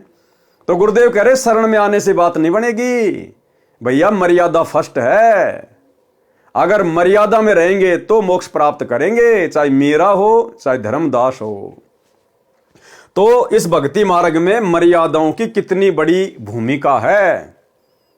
और काल मर्यादा ही तुड़वाता है सबसे पहले, क्योंकि परमात्मा से दूर करने का सबसे अच्छा तरीका है भगत की मर्यादा तुड़वा दो। और बरवाला कांड के बाद गुरुदेव भगवान जो हमारी परीक्षा ले रहे हैं, आप सबको पता है, सतलोक आश्रम मैनेजमेंट हरियाणा ने, गुरुदेव के परिवार ने, इन कोऑर्डिनेटरों ने एक भी भगत की मर्यादा सुरक्षित नहीं छोड़ी, एक भी भगत की। सारे भक्ति विरुद्ध उल्टे काम और गुरुजी का ही नाम ले लेके संगत से करवा डाले। काल ने ये तो कहा था, जाओ जोग जीत संसारा, जीव न माने कहा तुम्हारा नाम ले वाद बधाऊं और याविद जीवों को भरमाऊं। कि तेरा ही नाम ले लेके कि गुरुजी का आदेश, गुरुजी का आदेश, पीड़ा परचा गया, गुरुजी का आदेश, और सबकी मर्यादा तोड़वा दूंगा। और गुरुजी का नाम ले लेके 2019 में कांग्रेस को वोट डलवा दिए, सपोर्ट करवा दिया। 2024 में बीजेपी को वोट डलवा दिए, सपोर्ट करवा दिया। नरेंद्र मोदी की रैलियों में धक्के खिला दिए। गांव धनाना में 1 करोड़ रुपए की लागत से, भक्तों के दान से बैडमिंटन का स्टेडियम बना दिया, गुरुजी की मर्यादा तोड़वा दी। धनाना आश्रम में हॉस्पिटल का काम शुरू कर दिया 10 एकड़ में, जैसे आने वाले समय में सारे बीमार पड़ने वाले हैं। गुंडों की सीबीआई जांच के समर्थन में बैठा दिया, 5 लाख रुपए दे दिए राजपूत करणी सेना को। जाट आरक्षण में भक्तों को बैठा दिया, बिरानी आग में झोंक दिया, करोड़ों रुपए चंदे के रूप में दे दिए। गोहाना जाट धर्मशाला का 5वां फ्लोर बनवा रहे हैं जो 1 करोड़ रुपए में बनेगा। और दुनिया भर की नौटंकी पाखंड जिनकी कोई गिनती नहीं है। तो काल का यही तो सूक्ष्म दाव था जो सफल हो गया। और जो गुरुदेव के हीरे मोती लाल थे, जिनके लिए परमात्मा चारों युगों से भटक रहे हैं, जो विशेष आत्माएं हैं गुरुदेव की, परमात्मा ने उन आत्माओं को बरवाला कांड के बाद साध संगतियां शुरू करवा के उनकी भक्ति मर्यादा सुरक्षित रखवाने के लिए पहले साध संगति से जोड़ दिया। तो साध संगति में जितने भी भगत भाई बहन जुड़े हुए हैं, आज चाहे उनकी आर्थिक स्थिति कैसी भी क्यों ना है, उनका शरीर रूप रंग कैसा भी क्यों ना है, आप और हम परमेश्वर की उन महानतम आत्माओं में से हैं। ये कोई मान बढ़ाई के लिए नहीं कह रहे हम। हमें पता है हकीकत क्या है, सच्चाई क्या है, कैसे परमात्मा ने अपनी आत्माओं को काल के जाल से सुरक्षित रखा साध संगतियां शुरू करवा के। मीरा जी का फिर मानव जन्म अब वर्तमान के भक्ति युग में होगा। तीनों नाम की दीक्षा मिलेगी। मोक्ष उसकी मर्यादा पर निर्भर करेगा। भैया अगर मर्यादा में रहेगी तो मोक्ष होगा, नहीं तो फिर 84 में जाएगी। यदि आजीवन विश्वास के साथ मर्यादा में रहकर तीनों नामों का जाप करती रही तो मोक्ष निश्चित है। वृंदावन में भी मीरा की आस्था श्री कृष्ण में कुछ कुछ थी। क्या कह रहे हैं परमात्मा? जब मीरा घर बार छोड़ के वृंदावन चली गई थी तो मीरा की आस्था उस समय श्री कृष्ण जी में थी, थोड़ी थोड़ी। और भैया चाहे थोड़ी थोड़ी हो चाहे ज्यादा ज्यादा हो, परमात्मा कहते हैं 100 वर्ष सतगुरु की पूजा एक दिन आन उपासी, वो अपराधी आत्मा फिर पड़े काल की फांसी। तो मीरा की आस्था श्री कृष्ण जी में थोड़ी थोड़ी थी, इसलिए उसने वृंदावन में जाने का विचार किया था। जब मीराबाई राणा के अत्याचारों से तंग आकर घर त्याग गई थी तो उस क्षेत्र में अकाल मृत्यु, महामारी, अकाल दुर्भिक्ष की मार शुरू हो गई थी। यानी राणा ने एक भगत को सताया, एक भगत को परेशान किया, एक संतनी को दुखी किया। और एक भगत के दुखी करने मात्र से परमात्मा कितना नाराज होता है, कितना रुष्ट होता है। परमात्मा कहते हैं, कबीर मेरे साधु को यानी मेरे भगत को दुख ना दीजियो कोई, और संत दुखी तो मैं दुखी, मेरा आपा भी दुखी होए। हिरणाकुश उदर उदारिया हम ही मार्या कंस, और जो सतावेगा मेरे भगत को उसका खो दूंगा वंश। तो एक भगत के दुखी होने से परमात्मा कितना दुखी होता है। और राणा की नगरी में उसके बाद महामारी फैल गई, अकाल पड़ गया, दुर्भिक्ष पड़ गया, हाहाकार मच गया। और वर्तमान में भाई और बहनों, इसलिए दास बार बार आप भाई बहनों को सचेत करता है, अभी अगर कुछ ऐसा नहीं हो रहा है तो इसका मतलब ये नहीं कि होगा नहीं। अरे वहां तो खाली एक भगत को, मीरा को दुखी किया गया, जिस कारण से राणा की नगरी में हाहाकार मच गया, महामारी और अकाल। और यहां वर्तमान में हरियाणा में उस पूर्ण ब्रह्म परमात्मा अल्लाहों के अल्लाह सर्वेश्वर महेश्वर को, सतगुरु रामपाल जी भगवान को, इस कबीर परमात्मा को दुखी किया गया है। और 2014 बरवाला कांड के बाद से वे कहां बैठे हुए हैं। सोचिए आने वाले विनाशकारी समय में, युग परिवर्तन के दौर में हरियाणा के ऊपर क्या बीतेगी, हरियाणा के ऊपर क्या बीतेगी। और विशेषकर जहां परमात्मा निवास करते थे जिला हिसार में, वहां क्या बीतेगी। इसलिए भाई और बहनों, परमात्मा कहते दिल्ली मंडल पाप की भूमा। ये जो दिल्ली मंडल के अंतर्गत यानी दिल्ली के अधीन जो क्षेत्र है, इसमें ये हरियाणा पड़ता है। तो सोचिए भाई और बहनों, जब एक मीरा को, एक भगत को दुखी करने के कारण उस राजा की नगरी में ऐसी हाहाकार मच सकती है, तो वर्तमान में तो सम्राट को दुखी किया गया है, सम्राट को परेशान किया गया है, ना पहचान कर, जानबूझकर बकवाद करके, उनके विचार ना सुनकर, उनके सत्संग ना सुनकर, काल प्रेरणा से। तो सोचिए आने वाले समय में इस सरकार का क्या होगा, उस प्रदेश के वासियों का क्या होगा, किस किस प्रकार की आपदाएं आएंगी, आपत्तियां आएंगी। और फिर समाधान क्या होगा, समाधान वही होगा जो राणा को फिर पंडितों ने बताया, ज्योतिषियों ने बताया। क्या, जब मीराबाई राणा के अत्याचारों से तंग आकर घर त्याग कर गई, तो उस क्षेत्र में अकाल मृत्यु, महामारी, अकाल दुर्भिक्ष की मार शुरू हो गई। ज्योतिषियों ने बताया कि आपके नगर से संत रुष्ट होकर चला गया है, जिस कारण से यह उपद्रव हो रहा है।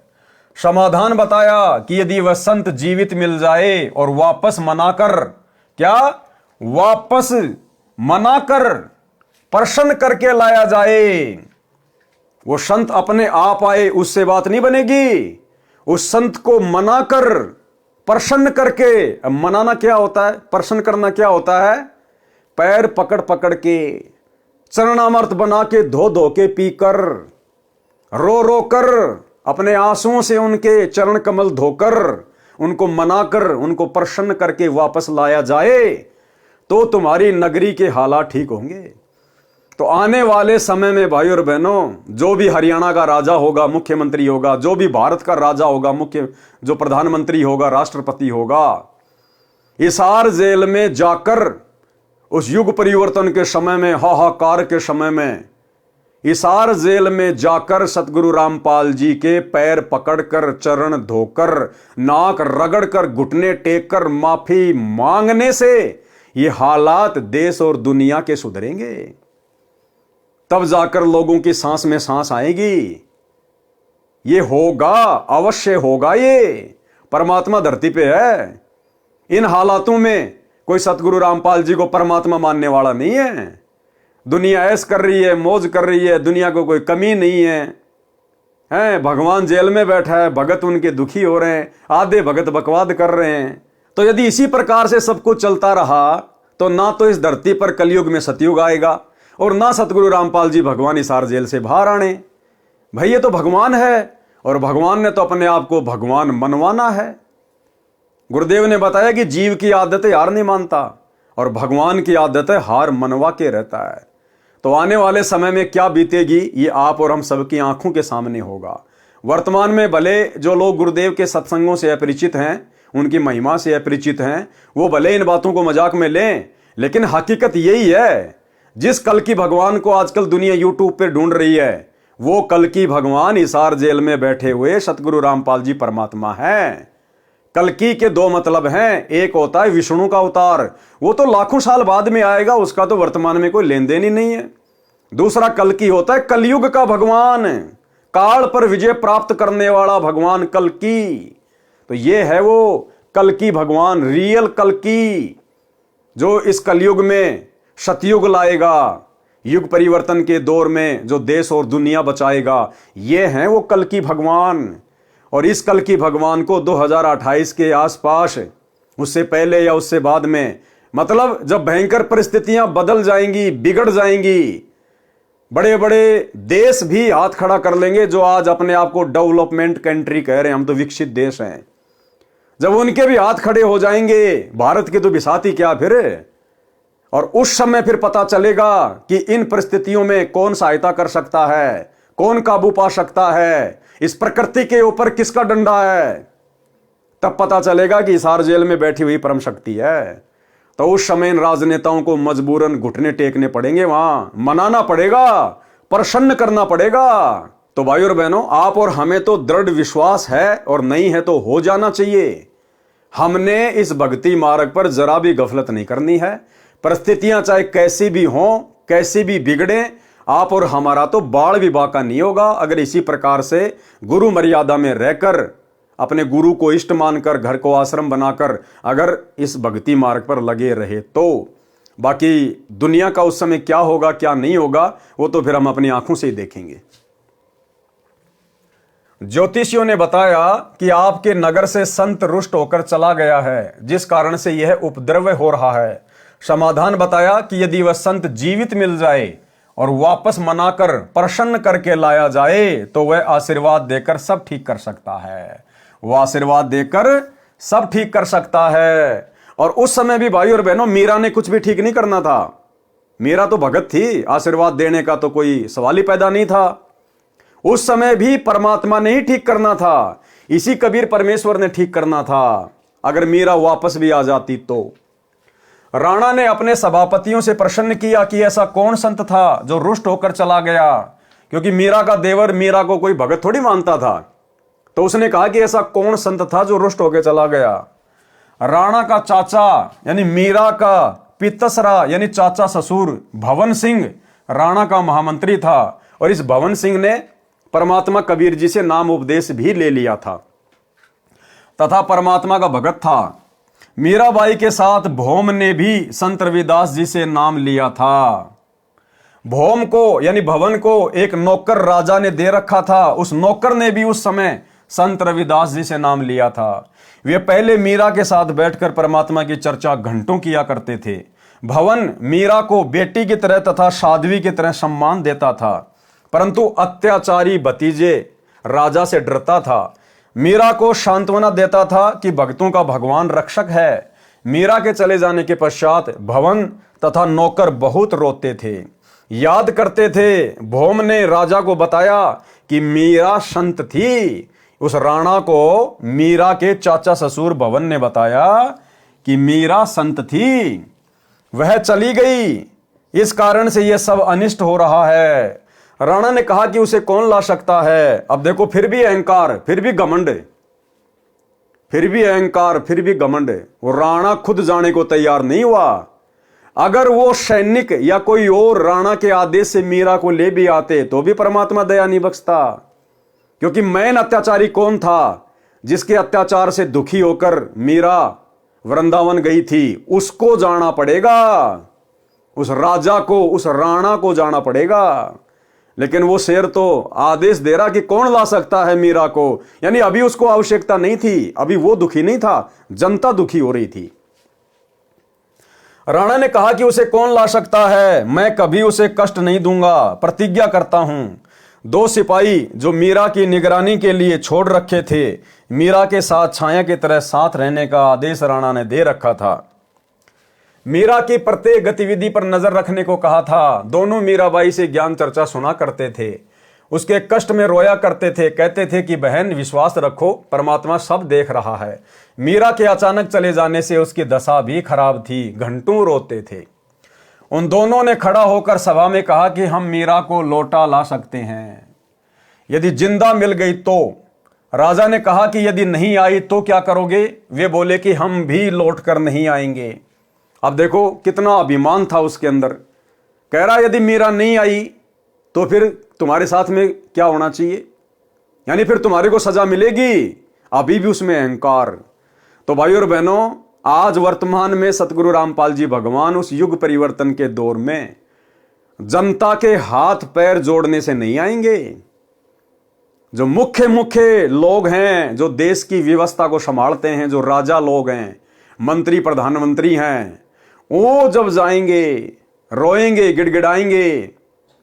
और ये उस समय गिड़गिड़ाएंगे जब सारी सत्ता, सारी हेकड़ी जब इनके हाथ से निकल जाएगी, जब इन राजनेताओं की खुद की जान के ऊपर बात आएगी ना कि अब तुम्हारे प्राण नहीं बचेंगे, उस समय ये गिड़गिड़ाते हुए जाएंगे हिसार जेल में अपने बाप के चरणों में नाक रगड़ने के लिए, और उस समय फिर परमात्मा विचार करेगा कि क्या करना है क्या नहीं करना है। उन दोनों ने खड़ा होकर सभा में कहा कि हम मीरा को लौटा ला सकते हैं यदि जिंदा मिल गई तो। राजा ने कहा कि यदि नहीं आई तो क्या करोगे? वे बोले कि हम भी लौट कर नहीं आएंगे। दोनों मीराबाई की खोज में निकले। पता चला कि बहुत सारे संत स्त्री पुरुष वृंदावन में रहते हैं। वहां मीराबाई मिल गई। लौट चलने की प्रार्थना की। बताया कि राजा के राज में उपद्रव हो रहे हैं। ब्राह्मणों ने बताया है कि मीरा वापस आएगी तो सब ठीक होगा। राणा ने कहा है कि आगे से मीरा को कोई कष्ट नहीं दूंगा, आप चलो। मीरा ने कहा कि भाई अब नहीं जाऊंगी। उन्होंने कहा कि यदि आप नहीं चलोगी तो हम प्रतिज्ञा करके आए हैं कि यदि मीरा जीवित मिल गई तो हमारी बात को मान लेगी। राणा ने कहा कि यदि नहीं आई तो क्या करोगे? हमने कहा है कि हम भी नहीं आएंगे। बहन जी, हमारे परिवार की ओर देखकर चलो। मीराबाई बोली कि यदि मैं संसार छोड़कर गई होती तो भी तो लौट जाते। सिपाहियों ने कहा कि फिर तो लौटना ही था। उसी समय मीरा ने एक तारा वाला यंत्र उठाया, परमात्मा की स्तुति करने लगी। आंखों से प्रेम के आंसू बहने लगे। उसी समय श्री कृष्ण जी की मूर्ति में समा गई। अब श्री कृष्ण जी की मूर्ति में समाने वाली भाई और बहनों उस समय मीरा नहीं थी। अरे मीरा तो एक भगत थी बेचारी। मीरा तो एक भगत थी, उसमें कोई रिद्धि सिद्धि थोड़ी थी, कोई जंतर मंत्र थोड़े जानती थी वो। उस समय कबीर परमात्मा सतगुरु रामपाल जी भगवान मीरा के रूप में बैठे हुए थे। मालिक अंतर्यामी, उनको पता था कि सैनिक आ रहे हैं और परमात्मा ने उस समय वो लीला घटित करनी थी।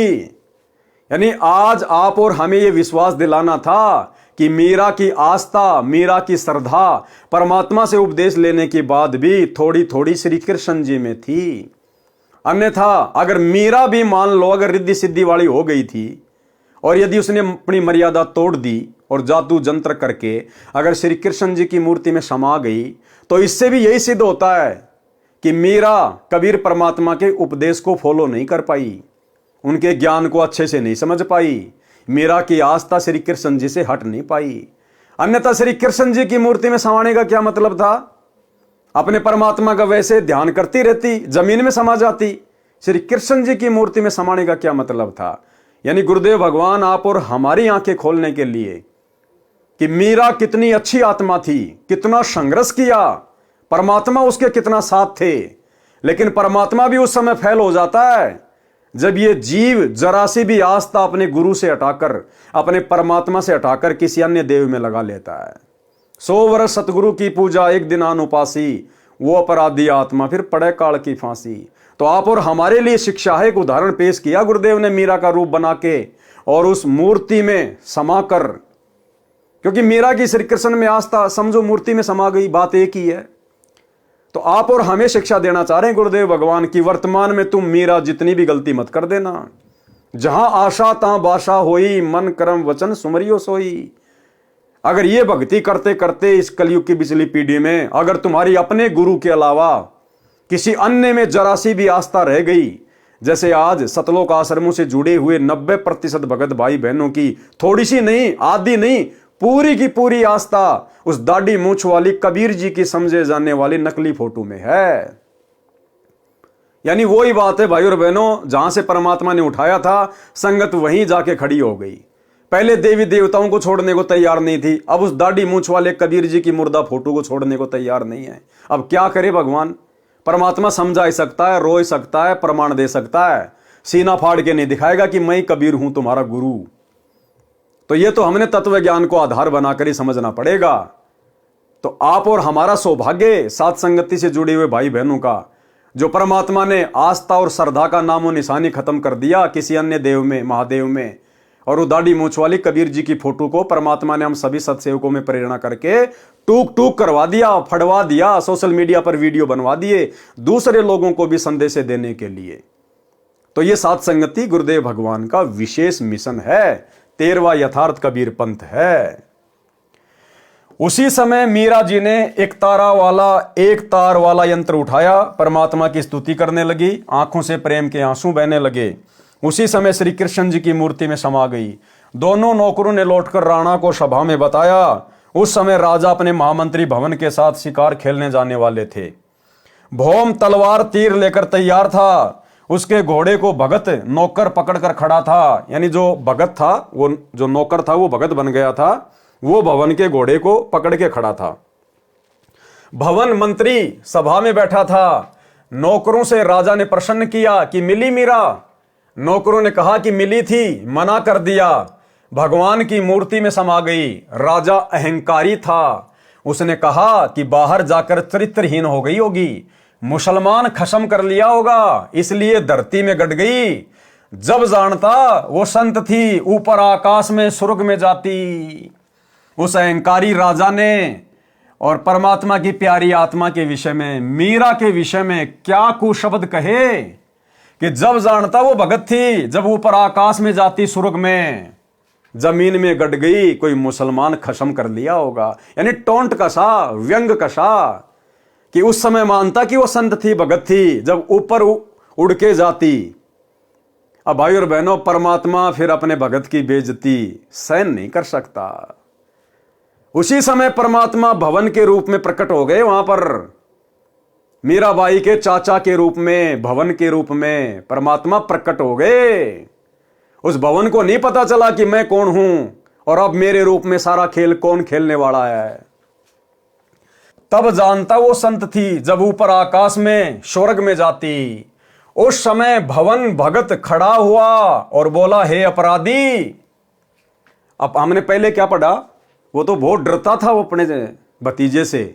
वो जो भवन था, महामंत्री था उसका, वो अपने भतीजे से डरता था।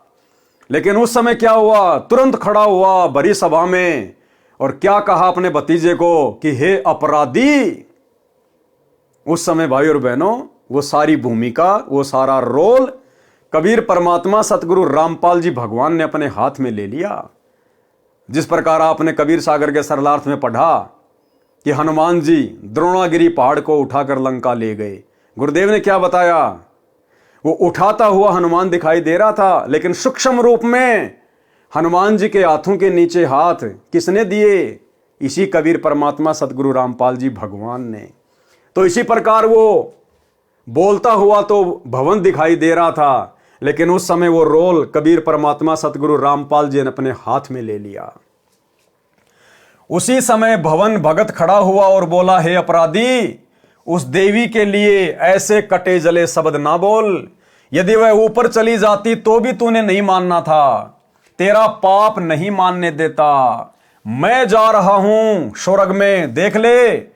भौम सबके सामने घोड़े पर सवार हो गया, तलवार भी हाथ में थी। घोड़ा ऊपर को उठने लगा तो नौकर रोने लगा कि मालिक, मैं कैसे अकेला इस अन्यायी के राज्य में रह सकूंगा, मुझे भी साथ ले चलो। यूं कहते कहते नौकर भगत ने घोड़े की पूंछ पकड़ ली, वह भी घोड़े से लटक कर ऊपर चल दिया। घोड़े, जूतों व गुलाम सहित भवन स्वर्ग गया। ये सारा खेल कबीर भगवान का, कबीर परमात्मा का।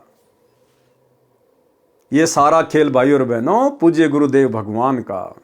अब आगे आपको पता चलेगा कि भवन बेचारा कितना दिल का कमजोर था और कितना भय मानता था अपने भतीजे से।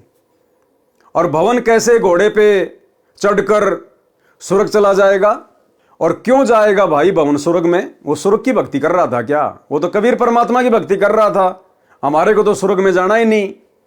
लेकिन परमात्मा ने यहां फिर यह साबित किया मीराबाई की तरह कि भवन की आस्था भी स्वर्ग में थी, उसकी आस्था भी श्री विष्णु जी में थी।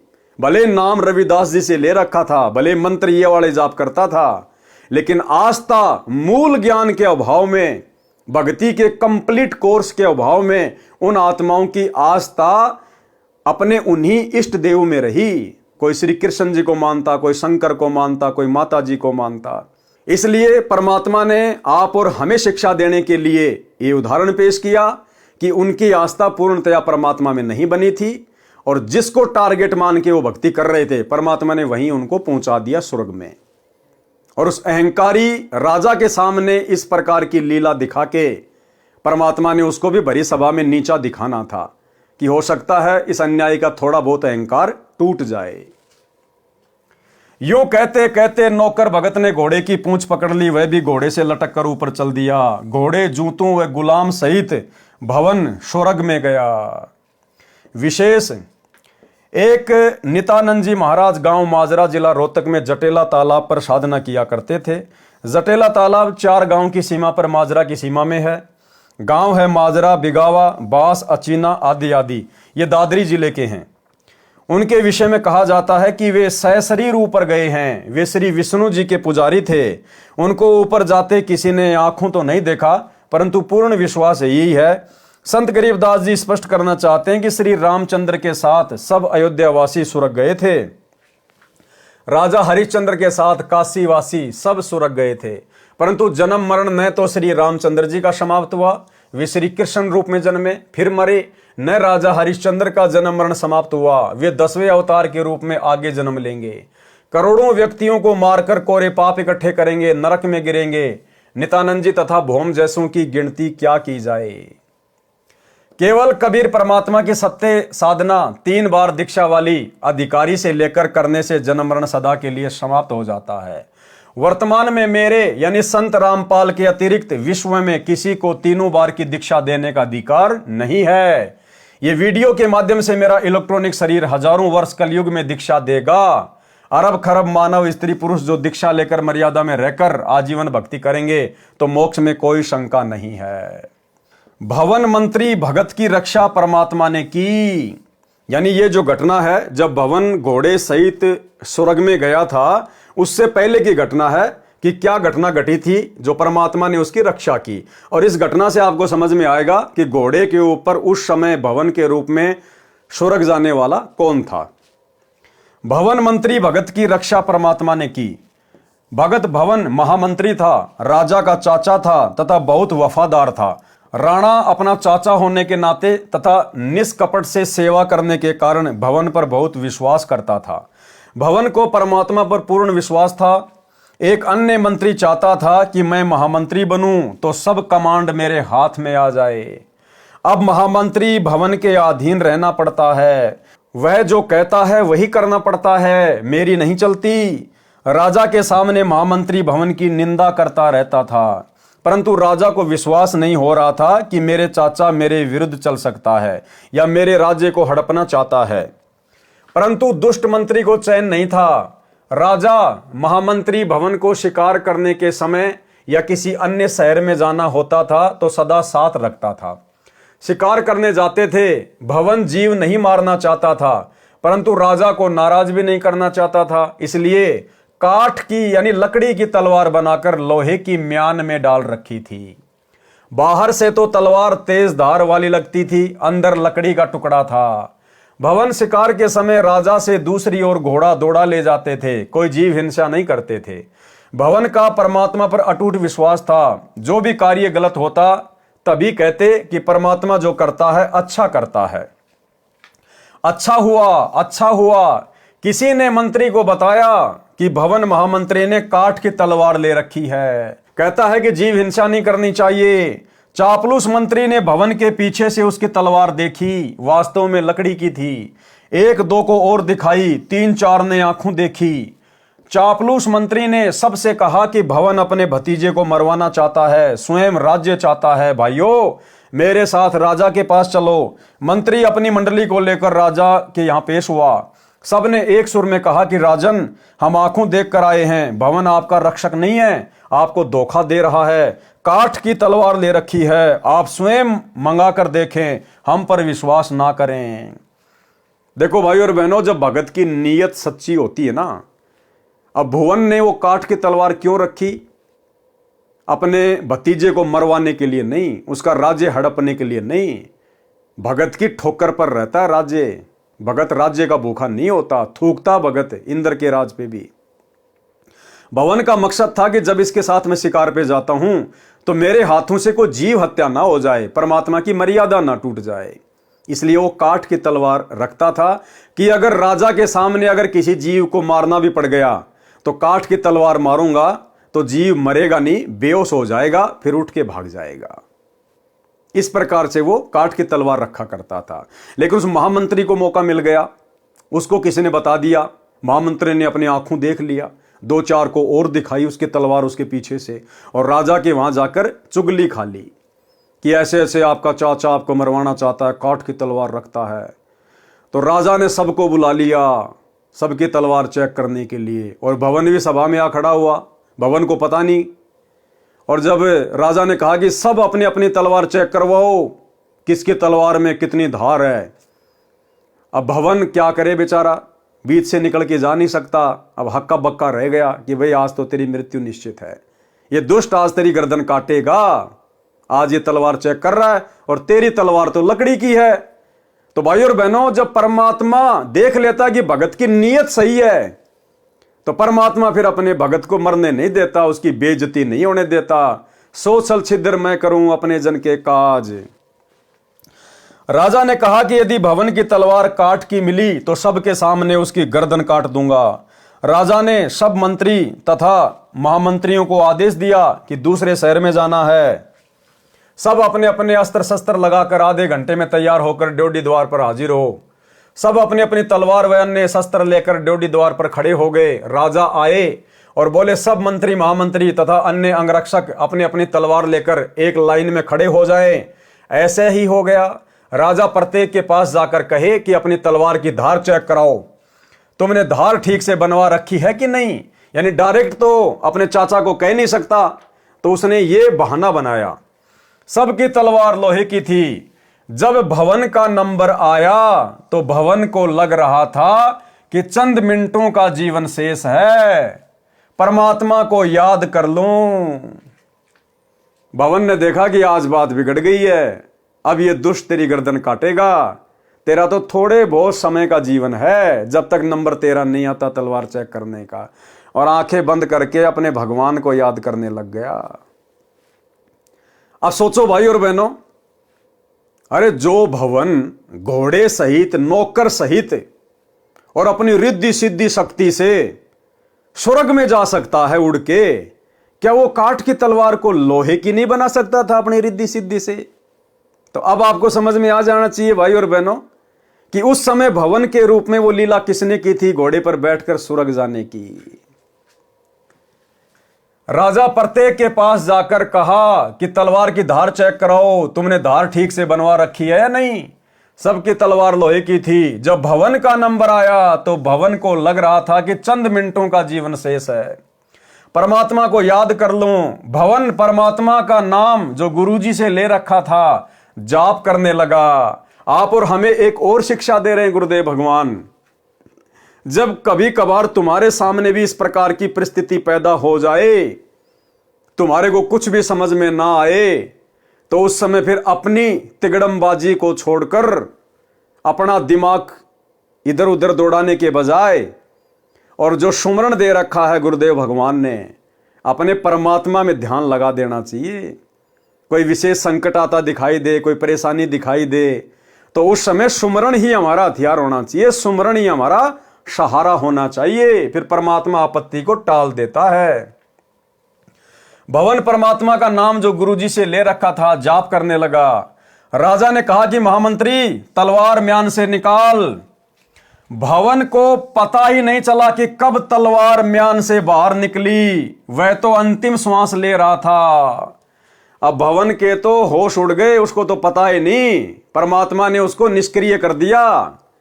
जैसे रामचंद्र जी के पास गए परमात्मा रावण के साथ युद्ध वाले क्षेत्र में, तो रामचंद्र जी को पता नहीं परमात्मा ने कहां खड़ा कर दिया, गुप्त अदृश्य कर दिया। और रामचंद्र के रूप में फिर तीर किसने मारा? कबीर परमात्मा ने रावण की नाभि में, और नाम हो गया रामचंद्र का। तो ठीक इसी प्रकार जब भवन का नंबर आया तो भवन ने देखा भैया बस तेरा लास्ट समय आ गया, गुरुजी को याद कर ले। वो तो अपना सुमरण में ध्यान लगा लिया, परमात्मा ने उसकी बुद्धि ऑफ कर दी, उसको तो कुछ नहीं पता क्या हो रहा है क्या नहीं हो रहा है। और उस समय वो दुनिया को भवन दिखाई दे रहा था, लेकिन उसी समय सूक्ष्म रूप में परमात्मा आ गए और तलवार निकाली। भवन को नहीं पता कब तलवार निकल गई, कब चेक हो गई। और जैसे ही तलवार निकाली परमात्मा ने भवन का रूप बना के, वो तलवार स्टेनलेस स्टील की, जितने भी लोग थे सबसे ज्यादा चमकदार बिजली की तरह यूं चमक रही तलवार। सब लोग हक्का बक्का रह गए, अरे इसके पास में ऐसी गजब की तलवार कहां से आ गई, अभी तो हमने अपनी आंखों से देखा था लकड़ी की तलवार थी। तो ऐसे खेल खेलता भाई और बहनों परमात्मा अपने भगत के लिए। क्या कह रहे हैं परमात्मा? राजा ने कहा कि महामंत्री तलवार म्यान से बाहर निकाल। भवन को पता ही नहीं चला कि कब तलवार म्यान से बाहर निकल गई। वह तो अंतिम श्वास ले रहा था। ज्यों ही भवन ने पूरे वेग के साथ तलवार म्यान से बाहर निकाली तो तलवार लोहे की थी। उसकी चमक आंखों को ऐसे लग रही थी जैसे आकाशीय बिजली का चमका लगा हो। देखने वाले जो आंखों देख चुके थे कि भवन की तलवार लकड़ी की थी, उनको अपनी आंखों पर भरोसा नहीं हो रहा था। इस घटना के पश्चात भवन की आस्था परमात्मा में पूर्ण रूप से दृढ़ हो गई, परंतु दुष्ट मंत्री बाज नहीं आया। तो भाइयों और बहनों, ये सारी की सारी जो कथाएं हैं, जो कहानियां हैं, ये गुरुदेव भगवान आप और हमारे विश्वास को वर्तमान में इस कलयुग की बिचली पीढ़ी में अपने चरणों में दृढ़ करने के लिए लिख रहे हैं कि आप लोगों ने भी इतना विश्वास अपने गुरुदेव भगवान पर होना चाहिए। उसके बाद परमात्मा ना जाने आपके रूप में क्या क्या खेल खेल देगा, होनी को अनहोनी कर देगा। साहिब से सब होता है, बंदे से कुछ नहीं, वो राई से पर्वत कर दे, फिर पर्वत से राई। परमात्मा जो चाहे सो कर दे, भरम पड़ो मत कोई। और सेव दड़ पर शीश चढ़ाया, पाछे करी रसोई। मोला जल से थल करे, थल से जल कर देत, और साहिब तेरी साई भी शाम कहूं के श्वेत। तो यह आप और हमारे लिए शिक्षा है कि अपने गुरु पर अगर विश्वास करो तो इतना करो जैसे भवन ने किया। फिर देखना परमात्मा कैसे आपत्तियों के बादल शीतल हवा चला के टाल देता है। परंतु दुष्ट मंत्री बाज नहीं आया। लेकिन जो मंत्री था, जो महामंत्री बनना चाहता था भवन को हटवा कर, वो अपनी हरकतों से बाज नहीं आया। और फिर एक ऐसी घटना और घट गई। परमात्मा जो करता है अच्छा करता है। परमात्मा इस घटना के माध्यम से भी हमें यह संदेशा देना चाहते हैं कि भगत के जीवन में भक्ति करते करते समय चाहे कैसे ही ओछी मंदी घटना घटित क्यों ना हो जाए, वो भगत के लिए बहुत हितकारी है, लाभकारी है। क्योंकि भविष्य का सतगुरु को पता होता है, हमें पता नहीं होता। तो भगत ने कभी भी अपने आप को कमजोर नहीं पड़ने देना। चाहे कैसे भी टाइम पास हो रहा है, चाहे छोटी मोटी कोई आपत्ति भी क्यों ना आ जाए, भक्ति करते करते परमात्मा पहाड़ जैसी आपत्ति को हल्के में टाल रहा होता है। उनका ऑपरेशन बैकग्राउंड में चालू रहता है। परमात्मा जो करता है अच्छा करता है। एक दिन राजा व महामंत्री और मंत्री कहीं जाने की तैयारी में खड़े थे। राजा मंत्रियों से बातें भी कर रहा था तथा तलवार को निकालकर उसकी धार देखने लगा। बातों में व्यस्त होने के कारण राजा को ध्यान नहीं रहा। उसकी दाएं हाथ की उंगली कटकर दूर गिर गई। राजा को जोर की पीड़ा हुई। महामंत्री बोला, कौन महामंत्री? भवन। महामंत्री बोला कि अच्छा हुआ, जो होता है अच्छा ही होता है। परमात्मा जो करता है अच्छा ही करता है। उस दिन राजा को लगा कि वास्तव में महामंत्री के मन में दोष है, ये मेरा अहित चाहता है। चापलूस मंत्री को मौका मिल गया।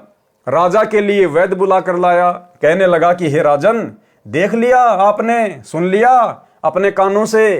राजा ने आदेश दिया कि महामंत्री को जेल में डाल दो। चापलूस मंत्री को महामंत्री बना दिया। 6 महीने में राजा की उंगली का जख्म भर गया। राजा के दाएं हाथ में केवल 3 अंगुलियां थी। नए महामंत्री को साथ लेकर राजा शिकार करने गया। जंगल में शिकार के पीछे घोड़ा दौड़ा रखा था। राजा तथा महामंत्री दोनों सेना से दूर गहरे जंगल में चले गए। आगे कुछ जंगली व्यक्ति मिले। उन्होंने दोनों को घेर लिया तथा पकड़कर रस्सों से बांधकर घर पर ले गए। जंगली व्यक्तियों ने देवी को नर बलि चढ़ाने का संकल्प कर रखा था। पुरोहित को बताया कि दोनों व्यक्ति पकड़कर लाए हैं। पुरोहित ने कहा कि अच्छी बात है, दोनों की बलि चढ़ा देंगे, देवी अधिक प्रसन्न होगी। परंतु जांच करो कि इनका कोई अंग भंग ना हो। जांच करने पर पाया कि एक व्यक्ति की 1 अंगुली नहीं है, कटी हुई है। पुरोहित बोला कि जिसकी अंगुली कटी है उसे जाने दो, वह बलि के योग्य नहीं है। दूसरे को तैयार करो। देखते ही देखते चापलूस मंत्री का सिर काटकर पत्थर की मूर्ति पर चढ़ाकर फिर पकाकर खाने के लिए ले जाने लगे। राजा तेजी से भागा, सीधा कारागार में गया यानी जेल में गया, वहां महामंत्री बंद था, उसे कैद मुक्त किया तथा आप बीती बताई और कहा कि आप ठीक कह रहे थे कि जो होता है अच्छा ही होता है। यदि उस दिन मेरी उंगली न कटी होती तो आज मेरी मौत होती। राजा ने महामंत्री से प्रश्न किया कि मेरी उंगली कटी तो मेरी जान बची, मेरे लिए तो अच्छा हुआ, परंतु आपको 6 महीने की कैद का कष्ट भोगना पड़ा, आपके लिए क्या अच्छा हुआ? तो महामंत्री ने कहा कि 6 महीने की कैद से मेरी भी जान बच गई। यदि मैं कैद में ना होता तो आपके साथ जंगल में जाता, उस मंत्री की जगह मेरी बलि चढ़ती। राजा ने अपनी गलती की क्षमा याचना की, उसे अपना पुनः महामंत्री बनाया। यानी जो परमात्मा करता है भगत के साथ में वो अच्छा ही होता है। देखो, जगत वालों को तो जैसे उनके जो कर्म हैं उस हिसाब से उनके साथ घटनाएं घटित होंगी। सतगुरु के शरण में आने के बाद भगत के साथ यदि कोई घटना घटित होगी तो फिर परमात्मा उसकी परीक्षा के लिए, उसके विश्वास को बढ़ाने के लिए या पहाड़ जैसी आफत को परमात्मा हल्के में टाल रहा होगा। तो हमने केवल विश्वास के साथ अपनी भक्ति पर लगे रहना होता है। आत्मज्ञान बिना नर भटके, यानी मीराबाई के साथ क्या घटना घटित हुई जब वो राणा की नगरी को छोड़कर वृंदावन को जा रही थी। आत्मज्ञान बिना नर भटके। आत्मज्ञान क्या होता है? मैं कौन हूं, क्यों जन्म रहा हूं, क्यों मेरी मृत्यु होती है, मरने के बाद कहां जाऊंगा, इस मनुष्य जीवन का क्या मकसद है, ये सारी बातें हैं आत्मज्ञान। जब बहन मीरा जी घर त्याग कर जा रही थी तो रास्ते में कुछ व्यक्ति एक गुफा के द्वार के सामने बैठे थे। मीराबाई ने उनसे वहां इकट्ठे होने का कारण जाना तो बताया कि इस गुफा के अंदर एक महात्मा रहता है, वह कभी कभी बाहर आता है, जिसको दर्शन हो जाते हैं उसका कल्याण हो जाता है, परंतु महिलाओं को दर्शन नहीं देते। मीराबाई ने कहा कि मैंने तो सुना है कि पुरुष तो एक परमात्मा ही है, अन्य तो शरीर बदलकर स्त्री पुरुष बनते रहते हैं। यदि कोई दूसरा पुरुष पृथ्वी पर है तो मैं उसके दर्शन करके ही जाऊंगी। महात्मा का विशेष सेवक था, केवल वह गुफा में जा सकता था। सेवक से महात्मा पता कर लेता था कि कोई स्त्री तो बाहर नहीं बैठी है। सेवक ने बताया कि एक साध्वी आई है, वह कहती है कि मैं तो दर्शन करके ही जाऊंगी। महात्मा बाहर आया। मीराबाई ने कहा कि महाराज, मैं जानना चाहती हूं कि इस 5 तत्व के बने मानव शरीर में स्त्री तथा पुरुष के तत्व में क्या अंतर है? केवल एक पुरुष है परमात्मा, आप अन्य पुरुष कैसे हो? आत्मा शरीर धारण करती है, नर मादा का अभिनय करती है।